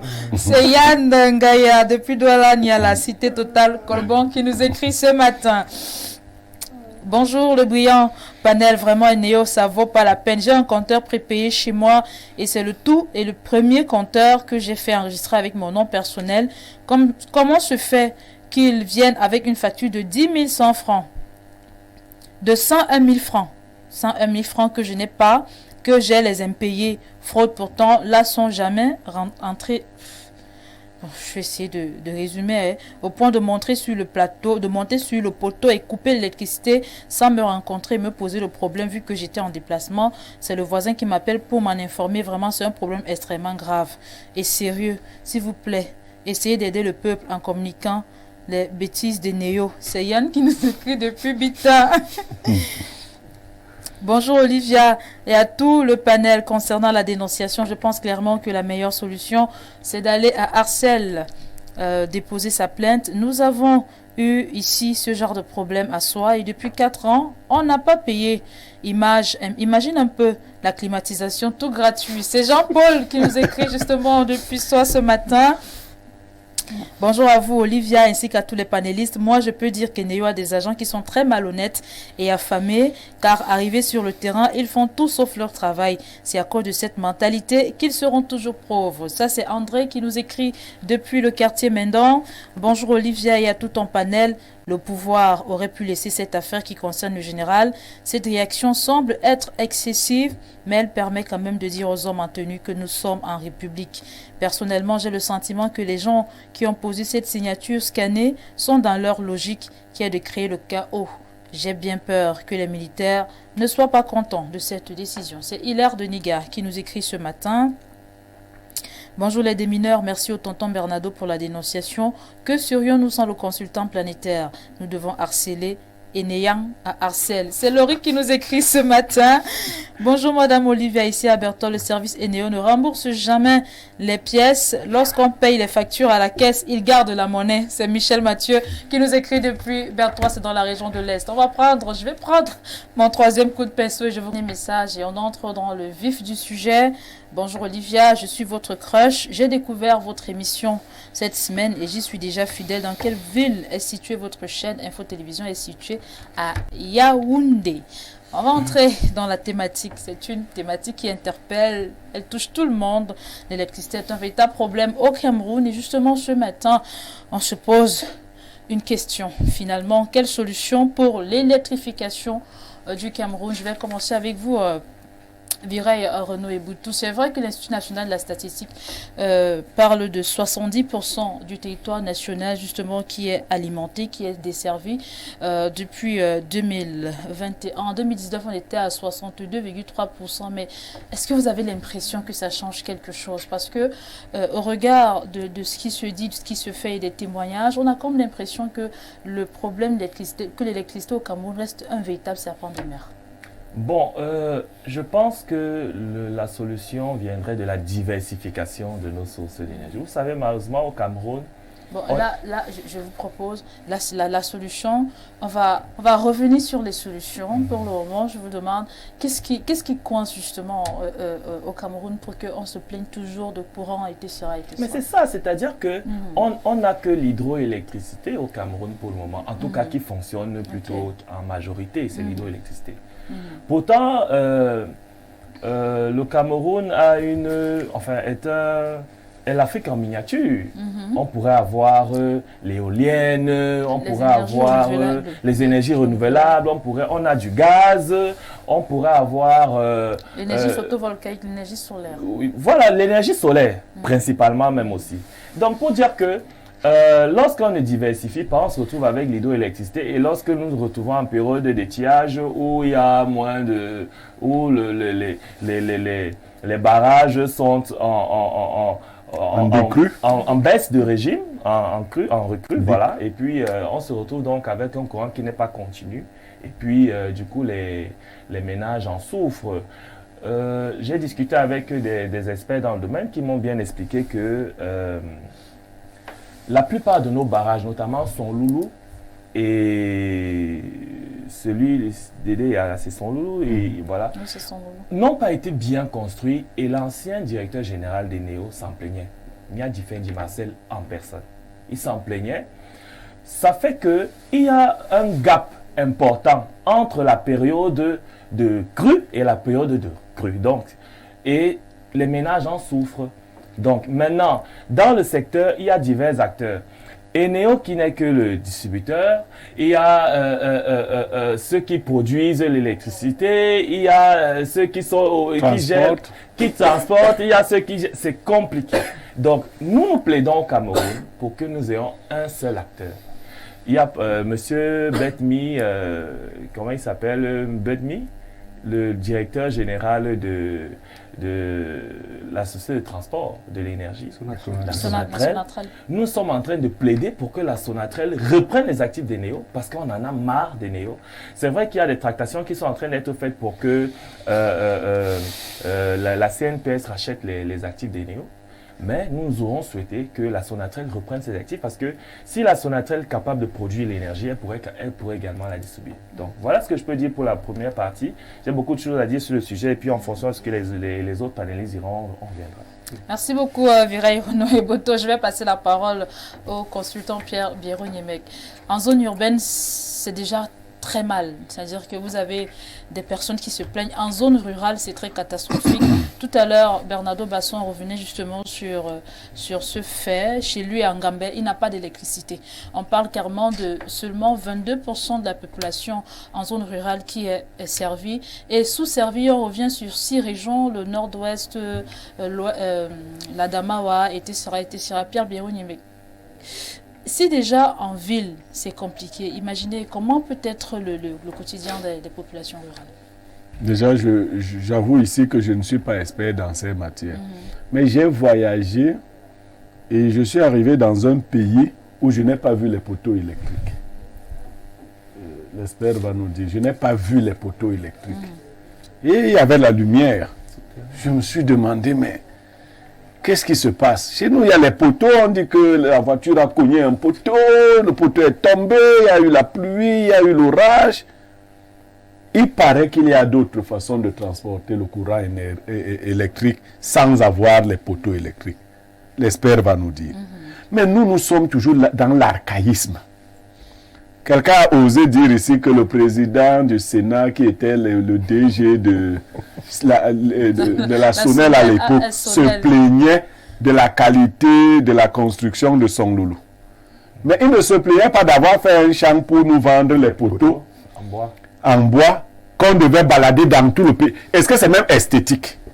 Vous-même, c'est-à-dire sans être expert. Et ces poteaux tombent. Olivia, vous n'êtes pas experte. Est-ce que vous pensez que ce qu'on appelle l'électricité peut être bien transporté à travers des poteaux qui partent de Yaoundé jusqu'au nord? L'expert nous répondra. Non, moi je pense que ça ne peut pas être bien transporté. C'est de la sauvagerie. Mais ça nous expose à quel genre de problème? Vous voyez tout le brigandage que ces lignes subissent. À la moindre pluie. Au-delà des intempéries, le brigandage, il y a des gens qui coupent ces fils-là et les revendent. On a l'impression qu'on aime que les choses soient mal faites. Je vous ai dit que j'ai été dans un pays. Je n'ai pas vu les poteaux électriques. J'ai demandé aux gens, mais comment vous faites pour que l'électricité, qu'il y ait l'électricité? Ils se sont moqués de moi. Moi, j'ai dit non. Je vous dis la vérité, je viens du Cameroun. On me dit, ah oui, le village là. Oui, donc, donc on a les poteaux. On tire 50 mètres, on met un poteau, on tire. Vous voulez tirer les poteaux comme ça jusqu'à l'infini? Donc on n'est pas sérieux. On a conçu ce système-là pour ne pas desservir tout le monde. Parce que vous voyez, aujourd'hui, les routes sont construites, s'il y en a même. Sur 10 régions, seules 4 régions sont normalement... On n'a même pas prévu les emprises pour que ces poteaux-là soient bien placés. Aujourd'hui, à Yaoundé, vous voyez le poteau devant la maison des gens. Oui. Non, mais vous... non, il y a même pire en Vogada, dans mon voisinage. Le poteau à l'intérieur de la maison des gens, on a percé la toiture et le poteau est ressorti. Je croyais que c'était le poteau des câbleaux distributeurs. C'est le poteau d'Eneo. Vous voyez le désordre urbain, vous voyez les risques auxquels les populations sont exposées. J'ai eu dire qu'il fallait se tenir à bonne distance de ces poteaux-là pour les maisons d'habitation. Donc on veut nous tuer en fait, c'est la vérité. On veut que les poteaux brûlent et que nous brûlions tous. Non. Oui, c'est le plan. Nous tuer. Donc, on veut nous tuer. On veut décimer. Il y a des maisons qui sont traversées directement par les fils de courant éneo. Parce que la distance ne permettant pas de relier deux poteaux, il y a affaissement des fils et les fils se couchent carrément sur les toitures. Le projet, c'est de nous brûler, nous tous. Moi, c'est ce que je pense avant d'aller plus loin. On veut nous brûler. Voilà. On veut décimer la On veut nous décimer. population. On veut nous décimer. On ne veut plus qu'il y ait les caméras. D'accord, Pierre Béronier. Mais alors, Bernardo Basson, à côté de tout ce que les deux précédents panélistes ont dit, il y a ce phénomène de délestage. C'est-à-dire, ici, ce sont les populations de la ville de Douala qui sont particulièrement impliquées. Je ne sais pas si à Yaoundé c'est le cas, mais vous avez à Douala, en pleine ville, c'est-à-dire en plein centre-ville, on vous coupe l'électricité. Ça fait, je crois, vous pouvez faire 2-3 jours sans lumière. Olivier, est-ce que vous savez quelle est la quantité d'énergie qu'il faut pour qu'un pays soit considéré comme pays émergent? Non. 15 000 mégawatts. C'est ce qui est prévu par les grandes instances internationales. Ok. Pour qu'un pays soit considéré comme émergent, il faut qu'il produise 15 000 mégawatts. Le Cameroun n'en produit même pas 2 000. Mais on vous dit émergence en 2035. Je demandais encore il y a quelques jours dans un groupe avec des amis si quelqu'un pouvait m'envoyer des rapports sur des grands projets structurants afin que je fasse une lecture personnelle et que je puisse établir une analyse personnelle de ces grands projets-là. Concernant par exemple les barrages dont on parle tous les jours, c'est du vol organisé. En Lompangar, c'est barrage de retenue qui était conçu pour à côté être accompagné d'une usine sur pied qui produirait 30 mégawatts. Ça devrait coûter en principe, d'après l'expert avec qui j'ai discuté, autour de 40 milliards. Mais là-bas, on est à plus de 100 milliards. Le barrage de Menkim, je crois, peut-être je prononce mal, Menkim, dans la région du Sud, vous savez très bien. Ouais. Catastrophe naturelle de premier ordre. Au point où là-bas, quand on ferme les turbines pour que l'eau passe, l'eau inonde les villages. Vous vous souvenez qu'il y a peu, une panthère noire est sortie de la forêt parce qu'elle fuyait l'eau et a attaqué les villageois.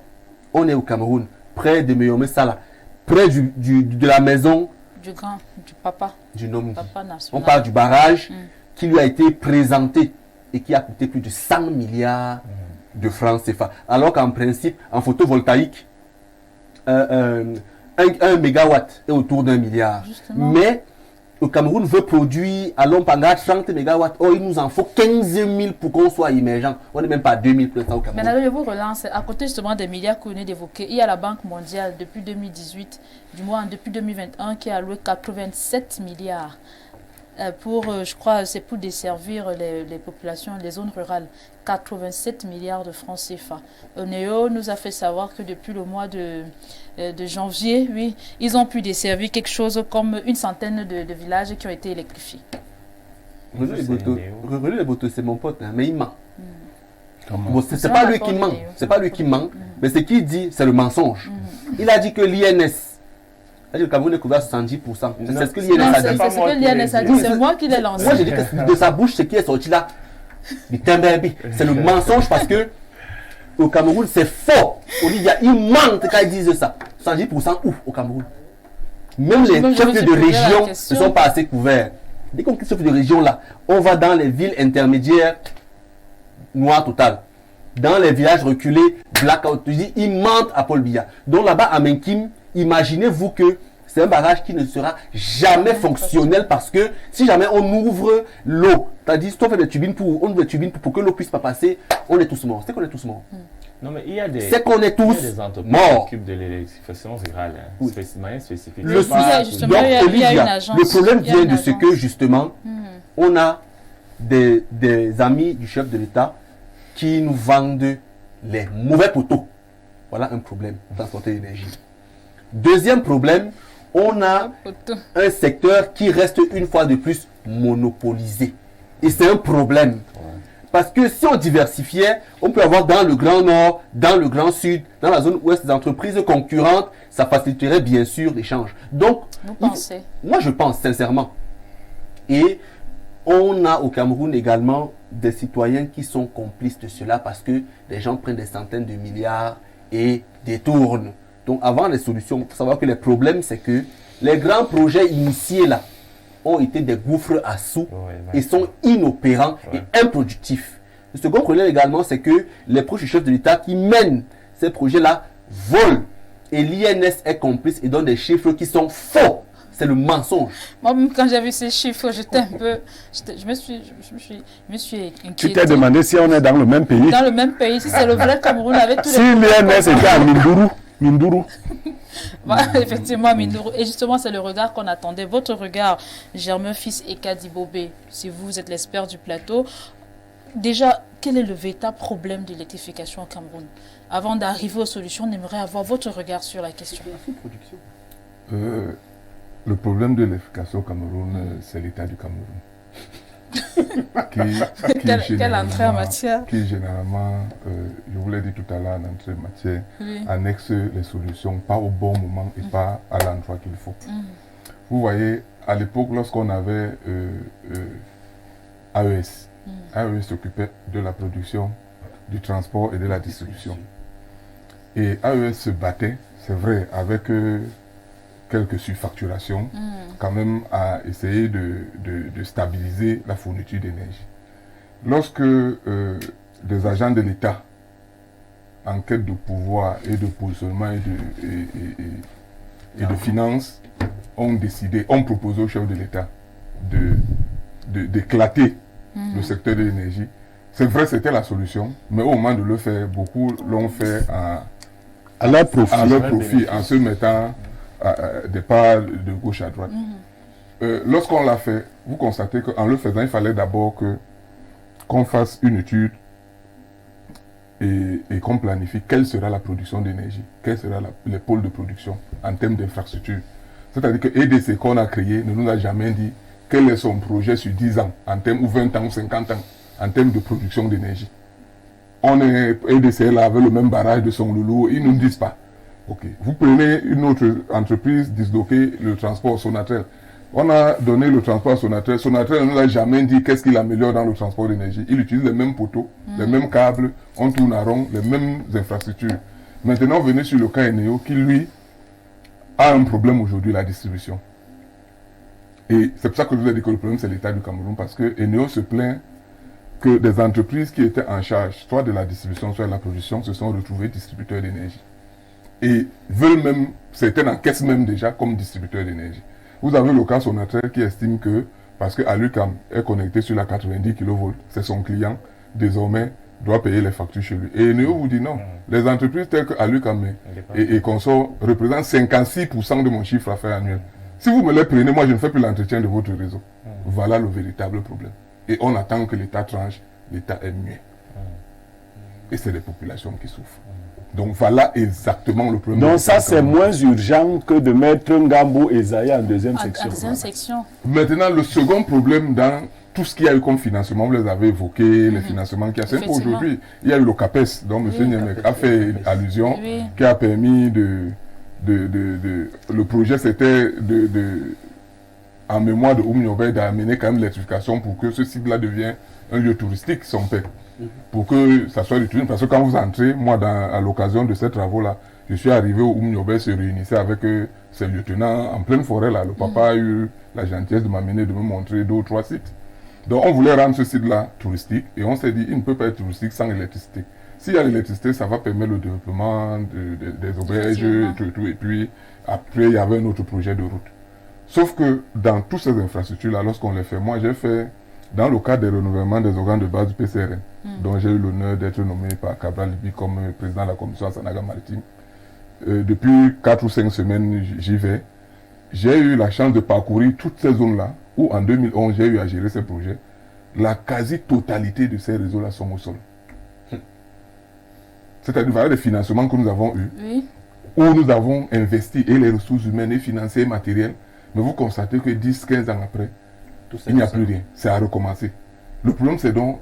Est-ce que ça avait d'abord fonctionné pour quand vous Non, si, ça a fonctionné. Non, pour Songpek, ça n'a pas Non, c'est nous qui avons mis en service. Je vous dis... À Songpek, ça n'a pas fonctionné. Je vous dis pourquoi.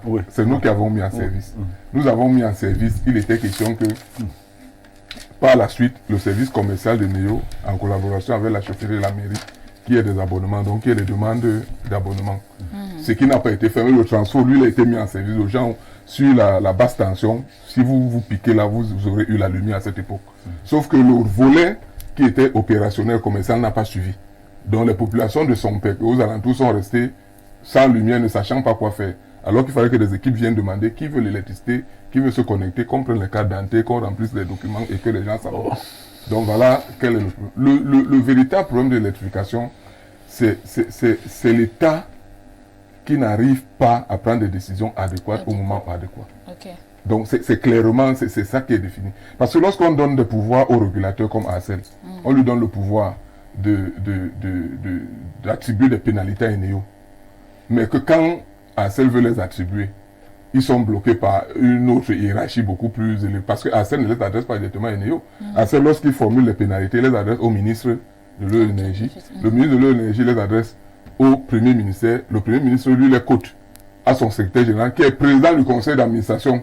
Vous voyez le diagramme là, qui est président du conseil d'administration, qui lui peut donc décider de bloquer avant d'envoyer la présidence, ou alors de demander que non, il faut sursoir. Donc, ça fait que ACEL n'a pas les moyens de sévir généralement sur le plan de sévir Eneo. Okay, maintenant, il y a Sonatrel. Sonatrel arrive et, comme je vous ai dit au départ, nous a jamais dit, et M. Niemek l'évoquait, il y a des pays où vous ne voyez pas de lignes. Mais Sonatrel nous a jamais dit comment ils vont transporter l'énergie au Cameroun. Jamais. Pourtant, c'est possible. Ce qu'il évoquait, les maisons alimentées, c'est que c'est le réseau souterrain BT. C'est possible. Vous allez nous proposer des solutions. C'est-à-dire que on peut le faire pour que nos routes même soient belles et qu'il y ait moins de risques qu'en cas de pluie, un poteau peut tomber sur une voiture ou des citoyens. Que tout le long des routes, que ça soit souterrain et que peut-être à l'intérieur des quartiers, qu'on ait donc des poteaux bois. D'accord. Voilà. Maintenant qu'il s'insurge parce qu'il a dit que l'ancien DG de Sonel, M. Chignat, qui est aujourd'hui président du Sénat, disait que le barrage est mal construit. Mais ce qu'il ne dit pas, c'est qu'à l'époque de M. Chignat, tous les villages étaient dans le noir. Ok, on va... Tous. C'est-à-dire que tous les villages étaient dans le noir. Son objectif était de donner la lumière à Douala, Yaoundé. Non, moi, mon village avait la lumière à l'époque de M. Chignat. Oui, mais je vous dis, quand il dit tous les villages, votre village, c'est où? C'est Nitoukou, ça avait la lumière. C'était une exception. Nitoukou, c'est quel village? C'est pas le mien. Comment ça? Mon village, c'est on avait la lumière. C'est le deuxième arrondissement. Je vous dis que la majorité dans des villages étaient dans le noir et ce n'était pas une préoccupation parce que tout le monde savait qu'être au village, c'est à utiliser sa lampe tempête. Sauf que quand AES est venu avec le projet Une maison, un compteur, c'est donc relevé dans des déficits d'énergie pour tous les Camerounais.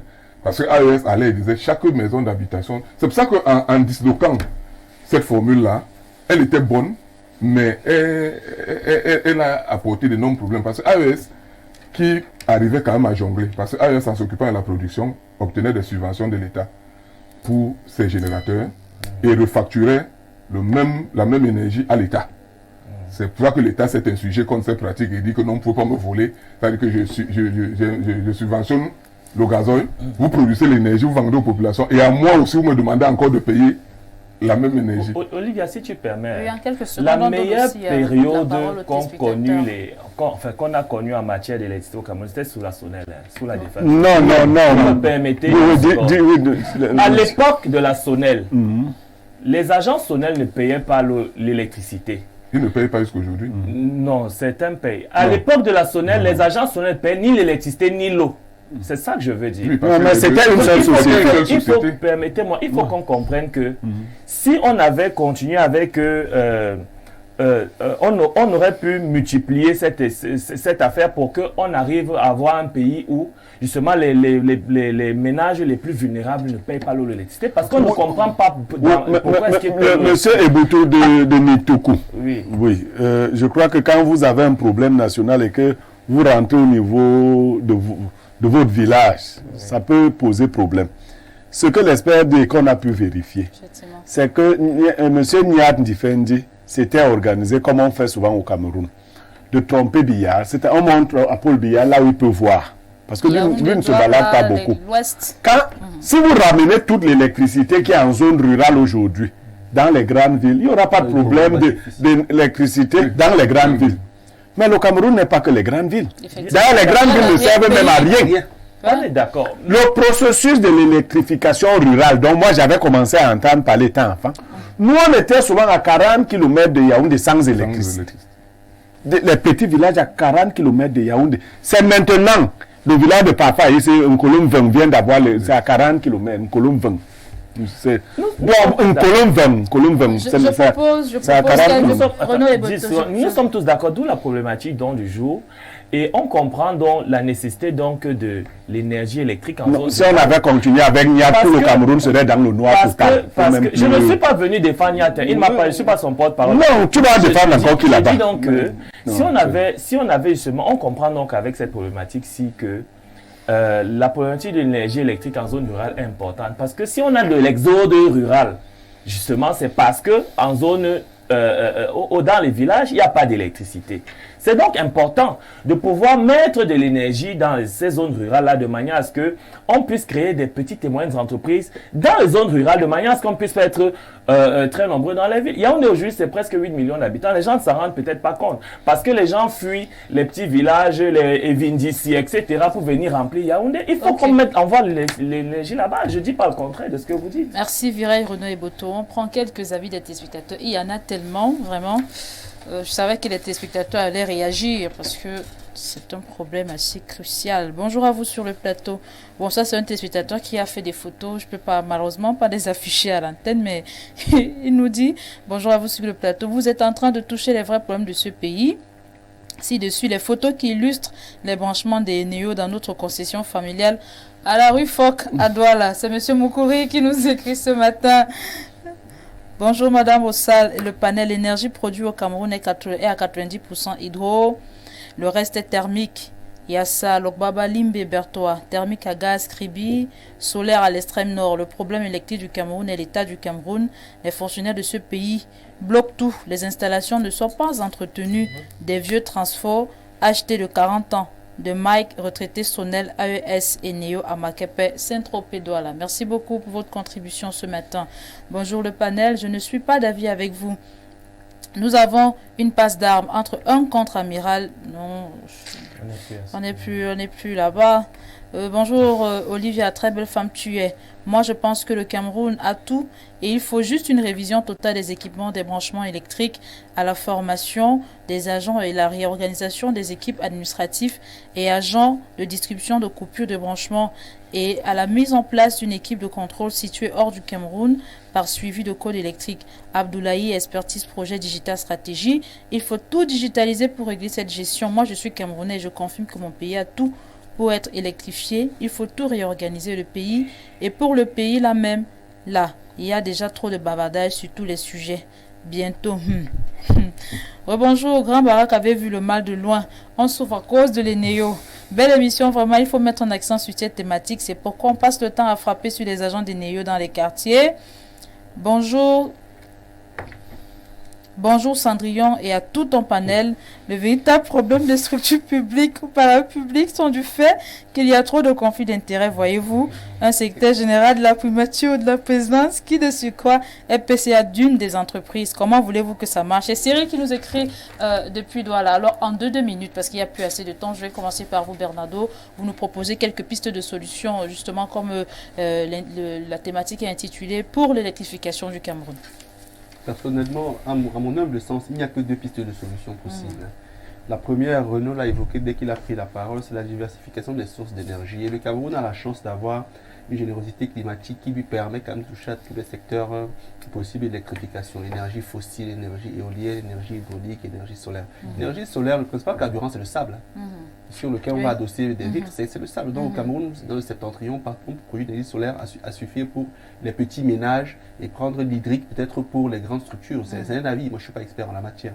Et la seconde option pour moi, c'est l'ouverture du marché à la compétition, éventuellement externe et interne, c'est-à-dire des entreprises camerounaises qui présentent suffisamment de garanties, portent le projet dans certaines zones, d'autres, je ne sais pas, coréennes, chinoises, peuvent avoir des contrats de 10-15 ans pour travailler dans certaines zones, et puis à terme, on pourra éventuellement résilier les contrats ou alors renouveler s'il le faut, parce qu'il faut quand même qu'il soit concurrentiel le secteur pour qu'on ait des solutions durables. Tant qu'il est aussi fermé, pour moi, on n'aura pas de solution durable. Donc, merci beaucoup. Pierre Béraud-Niemec, solution. il faut qu'on arrête de vendre notre propre pays aux enchères. L'argent que les gens ont déjà volé ici en matière d'énergie électrique peut ravitailler même l'Afrique centrale. Tous les projets qu'on lance, vous parlez de Nouvelle, c'était quoi? Grande réalisation. Le milliard se banalise. Les gens ont volé depuis l'époque dont parle Ebouto aussi.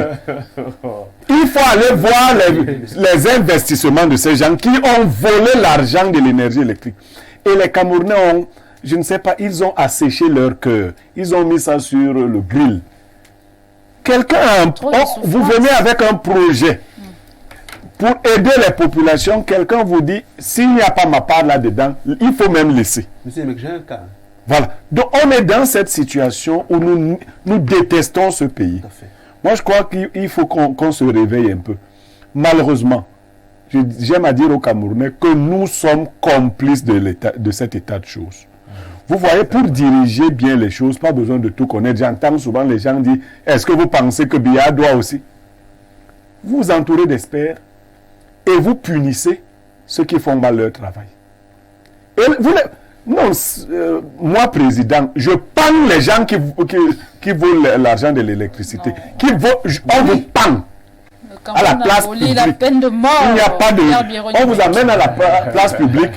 Quand vous détournez un projet, il n'y a pas de fessée nationale.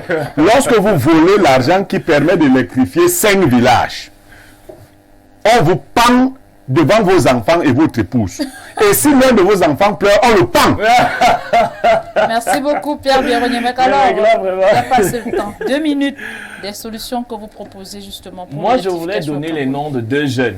2 jeunes que j'ai rencontrés lors de la journée des micros et petites et moyennes entreprises ici à Yaoundé. Vraiment 2 jeunes très, très, très intéressants. Il y a Naomi Bakam qui propose une solution qui est très simple. C'est-à-dire que elle a mis sur pied un dispositif qu'on peut installer en entreprise qui permet à ce que les grosses entreprises qui consomment beaucoup d'énergie puissent diminuer leur consommation et surveiller leur consommation. Ça fait qu'à l'UQAM, ça permettrait de faire des économies d'énergie qui pourraient être redistribuées vers les ménages pour que, pendant que nous sommes toujours dans l'hydroélectricité. Maintenant, il y a un deuxième jeune, lui alors c'est un génie, il s'appelle Francis Captué.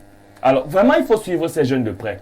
Francis Captué a des batteries et un ordinateur octogène qui lui permet d'aller dans un barrage. Il installe ses batteries et vous fournit la même quantité d'énergie que ce barrage avec un courant en continu. Donc, il peut le faire dans les entreprises, c'est-à-dire qu'il a pris le cas de Info-Télévision. Si Info-Télévision consomme 16 mégawatts, 16 c'est quoi mégawatts, c'est ça, non? Kilowatts, voilà. Par an Par mois. Par mois. Non, disons par an. Lui vraiment, c'est par an. Alors, il est capable, vous êtes capable de lui donner l'équivalent de votre consommation et vous permet d'avoir dans votre entreprise pendant 3 ans une autonomie d'énergie sans interruption. Vraiment, c'est des jeunes que l'État a déjà commencé à suivre, mais l'État devrait leur donner des moyens pour pouvoir donner on risque les tuer. On risque les tuer. Ils vont s'opposer à la mangeoire des gens. Il faut les cacher même. On va les tuer. Avant qu'il y ait quelqu'un de plus sérieux qui peut les protéger, on risque de les tuer. Ok.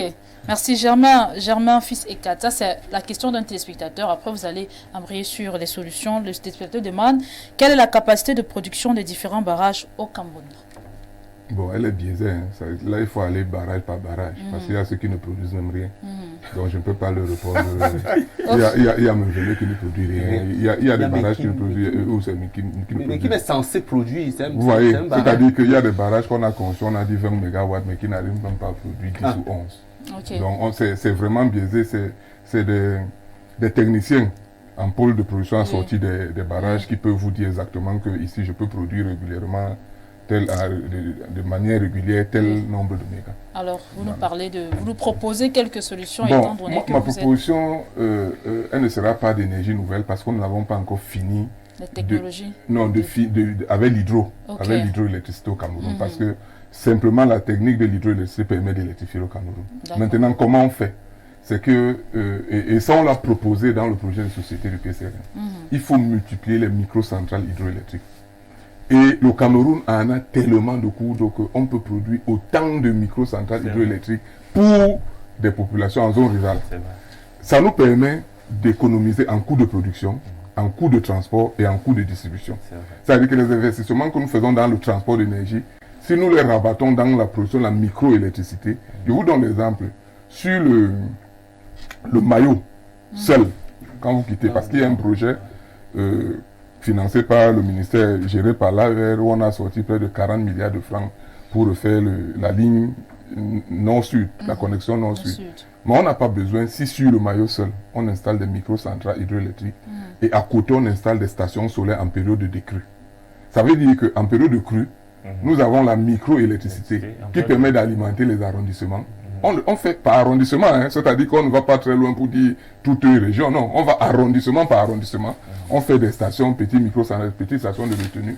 À la sortie, on met des transferts élévateurs et on distribue soit en 15, soit en 30 kV. On aura donc, ça va résoudre le problème déjà du manque d'énergie régulière en partie périphérique. Quoi. Il y a un décru. Voilà. Et en décru, donc, la station solaire prend le relais, mais dans le même fonctionnement. C'est-à-dire qu'à la sortie, on met un transfert élévateur qui passe l'énergie en 15 ou à 30 kV et on fait la distribution et les gens ont l'énergie. Maintenant, il y a l'autre solution, même propre à Eneo. Mais il faut que là, l'État prenne d'abord la décision sur les plaintes d'Eneo. Parce que Eneo dit, j'ai ce qu'ils appellent les gros clients qui aujourd'hui sont repris par Sonatel et autres qui veulent se les approprier. Moi, je ne peux pas continuer à investir dans la maintenance du réseau de distribution si je n'ai pas ces clients-là. Or, à Eneo, si j'avais eu l'occasion de rencontrer le nouveau directeur, je lui ai dit il y a la compétence par rapport à ce qu'il proposait des partenaires chinois au nord. Il y a la compétence au Cameroun dans la sous-traitance. Et je vous garantis, il y en a assez. Si le problème, par exemple, qu'on évoque de Ngambele Potosol, il revient à Eneo dans sa multitude de sous-traitants d'attribuer à chaque sous-traitant un arrondissement où le sous-traitant va s'installer. C'est-à-dire qu'il n'est plus à Yaoundé, puis il déplace le matériel, les poteaux pour aller travailler là-bas. Non. Il installe sa base, juste c'est l'arrondissement qu'on lui attribue faire les travaux. Et là, il fait la relève, la distribution, les branchements, la maintenance du réseau. Ça fait que ce sous-traitant-là, lui, immédiatement, quand il y a un problème, il est proche à l'endroit indiqué pour résoudre le problème. Maintenant, il revient à Eneo de doter à ce sous-traitant-là un certain nombre de poteaux, un certain nombre de compteurs, un certain nombre... En cas de panne constatée dans cet arrondissement-là, c'est ce sous-traitant-là qui résout immédiatement et qui peut donc simplement informer Eneo à travers les photos et des applications qu'on a mis en place. Je pense que c'est encore possible dans l'hydro. Maintenant, il y a la pratique, le process. Comment est-ce qu'on fait? Il y a la compétence, mais il faut simplement que l'État, je vous ai dit c'est l'État, il y a des personnes dans les départements de l'État qui estiment que il doit avoir quelque chose, il faut que ce soit eux qui prennent les décisions et qu'ils soient les bénéficiaires. Le malheur aujourd'hui, c'est que beaucoup de fonctionnaires sont devenus chefs des entreprises. Merci. Donc même quand ils sont en train de faire un projet, c'est leurs entreprises qui doivent se mettre en avant et réaliser les projets. Merci beaucoup, monsieur l'expert de ce matin, monsieur Germain Fils et Kadi Bobé, pour toutes les précisions que vous nous donnez, car elles nous sont d'une très grande utilité. Et les téléspectateurs me le font savoir déjà, même par message. Ils apprécient beaucoup. On va prendre quelques avis avant de mettre un terme à cette émission. Je pense que monsieur Pierre a raison. Il faut des gens qui veulent travailler et qui maîtrisent le domaine, comme au Bénin, où tu fais... je sais pas ce que vous voulez dire, on te dégage pour servir d'exemple à... Là, chacun va se ranger, je vous promets que ça marche. Merci. Au Bénin, tout est clair, pas de magouille. Tu donnes même l'argent, on refuse de prendre. Tout est sur contrôle. C'est Maman Abdoulaye qui nous écrit ce matin. Bonjour au plateau, je vous encourage tous les jours. Conseil, je souffre à faire du courant tous les jours au quartier Abang. Bonjour Olivia. Beau panel. J'ai constaté hier en écoutant en général qu'il est... Bonjour Olivia, question à l'expert. Pourquoi le DG d'Eneo avait-il été arrêté à Mouzou? Est-ce que c'est là? Est-ce que c'est de ça qu'il est question ce matin? Non, il n'est pas question de ça. On s'excuse parce que nous n'avons pas pu lire tous vos messages, faute de temps. Mais demain, c'est un autre jour et justement, c'est la fin de votre programme, c'est la fin de ce numéro. C'est la 4e sortie de la semaine. 12h, c'est je ne peux pas commencer à vous parler de nos programmes sans dire merci à Bernardo, sans dire merci à Renaud, sans dire merci à notre expert consultant Pierre Biron-Yemec. 12h, c'est le JT bilingue. 13h, les Amazones. 17h, c'est le Grand Soir. 19h, c'est le journal en langue anglaise. 20h, c'est le journal en langue française. Et 22h30, c'est la rediffusion de votre programme. Moi, je vous quitte sur ce conseil de vie. Le doute est un hommage qu'on rend à la vérité. À demain.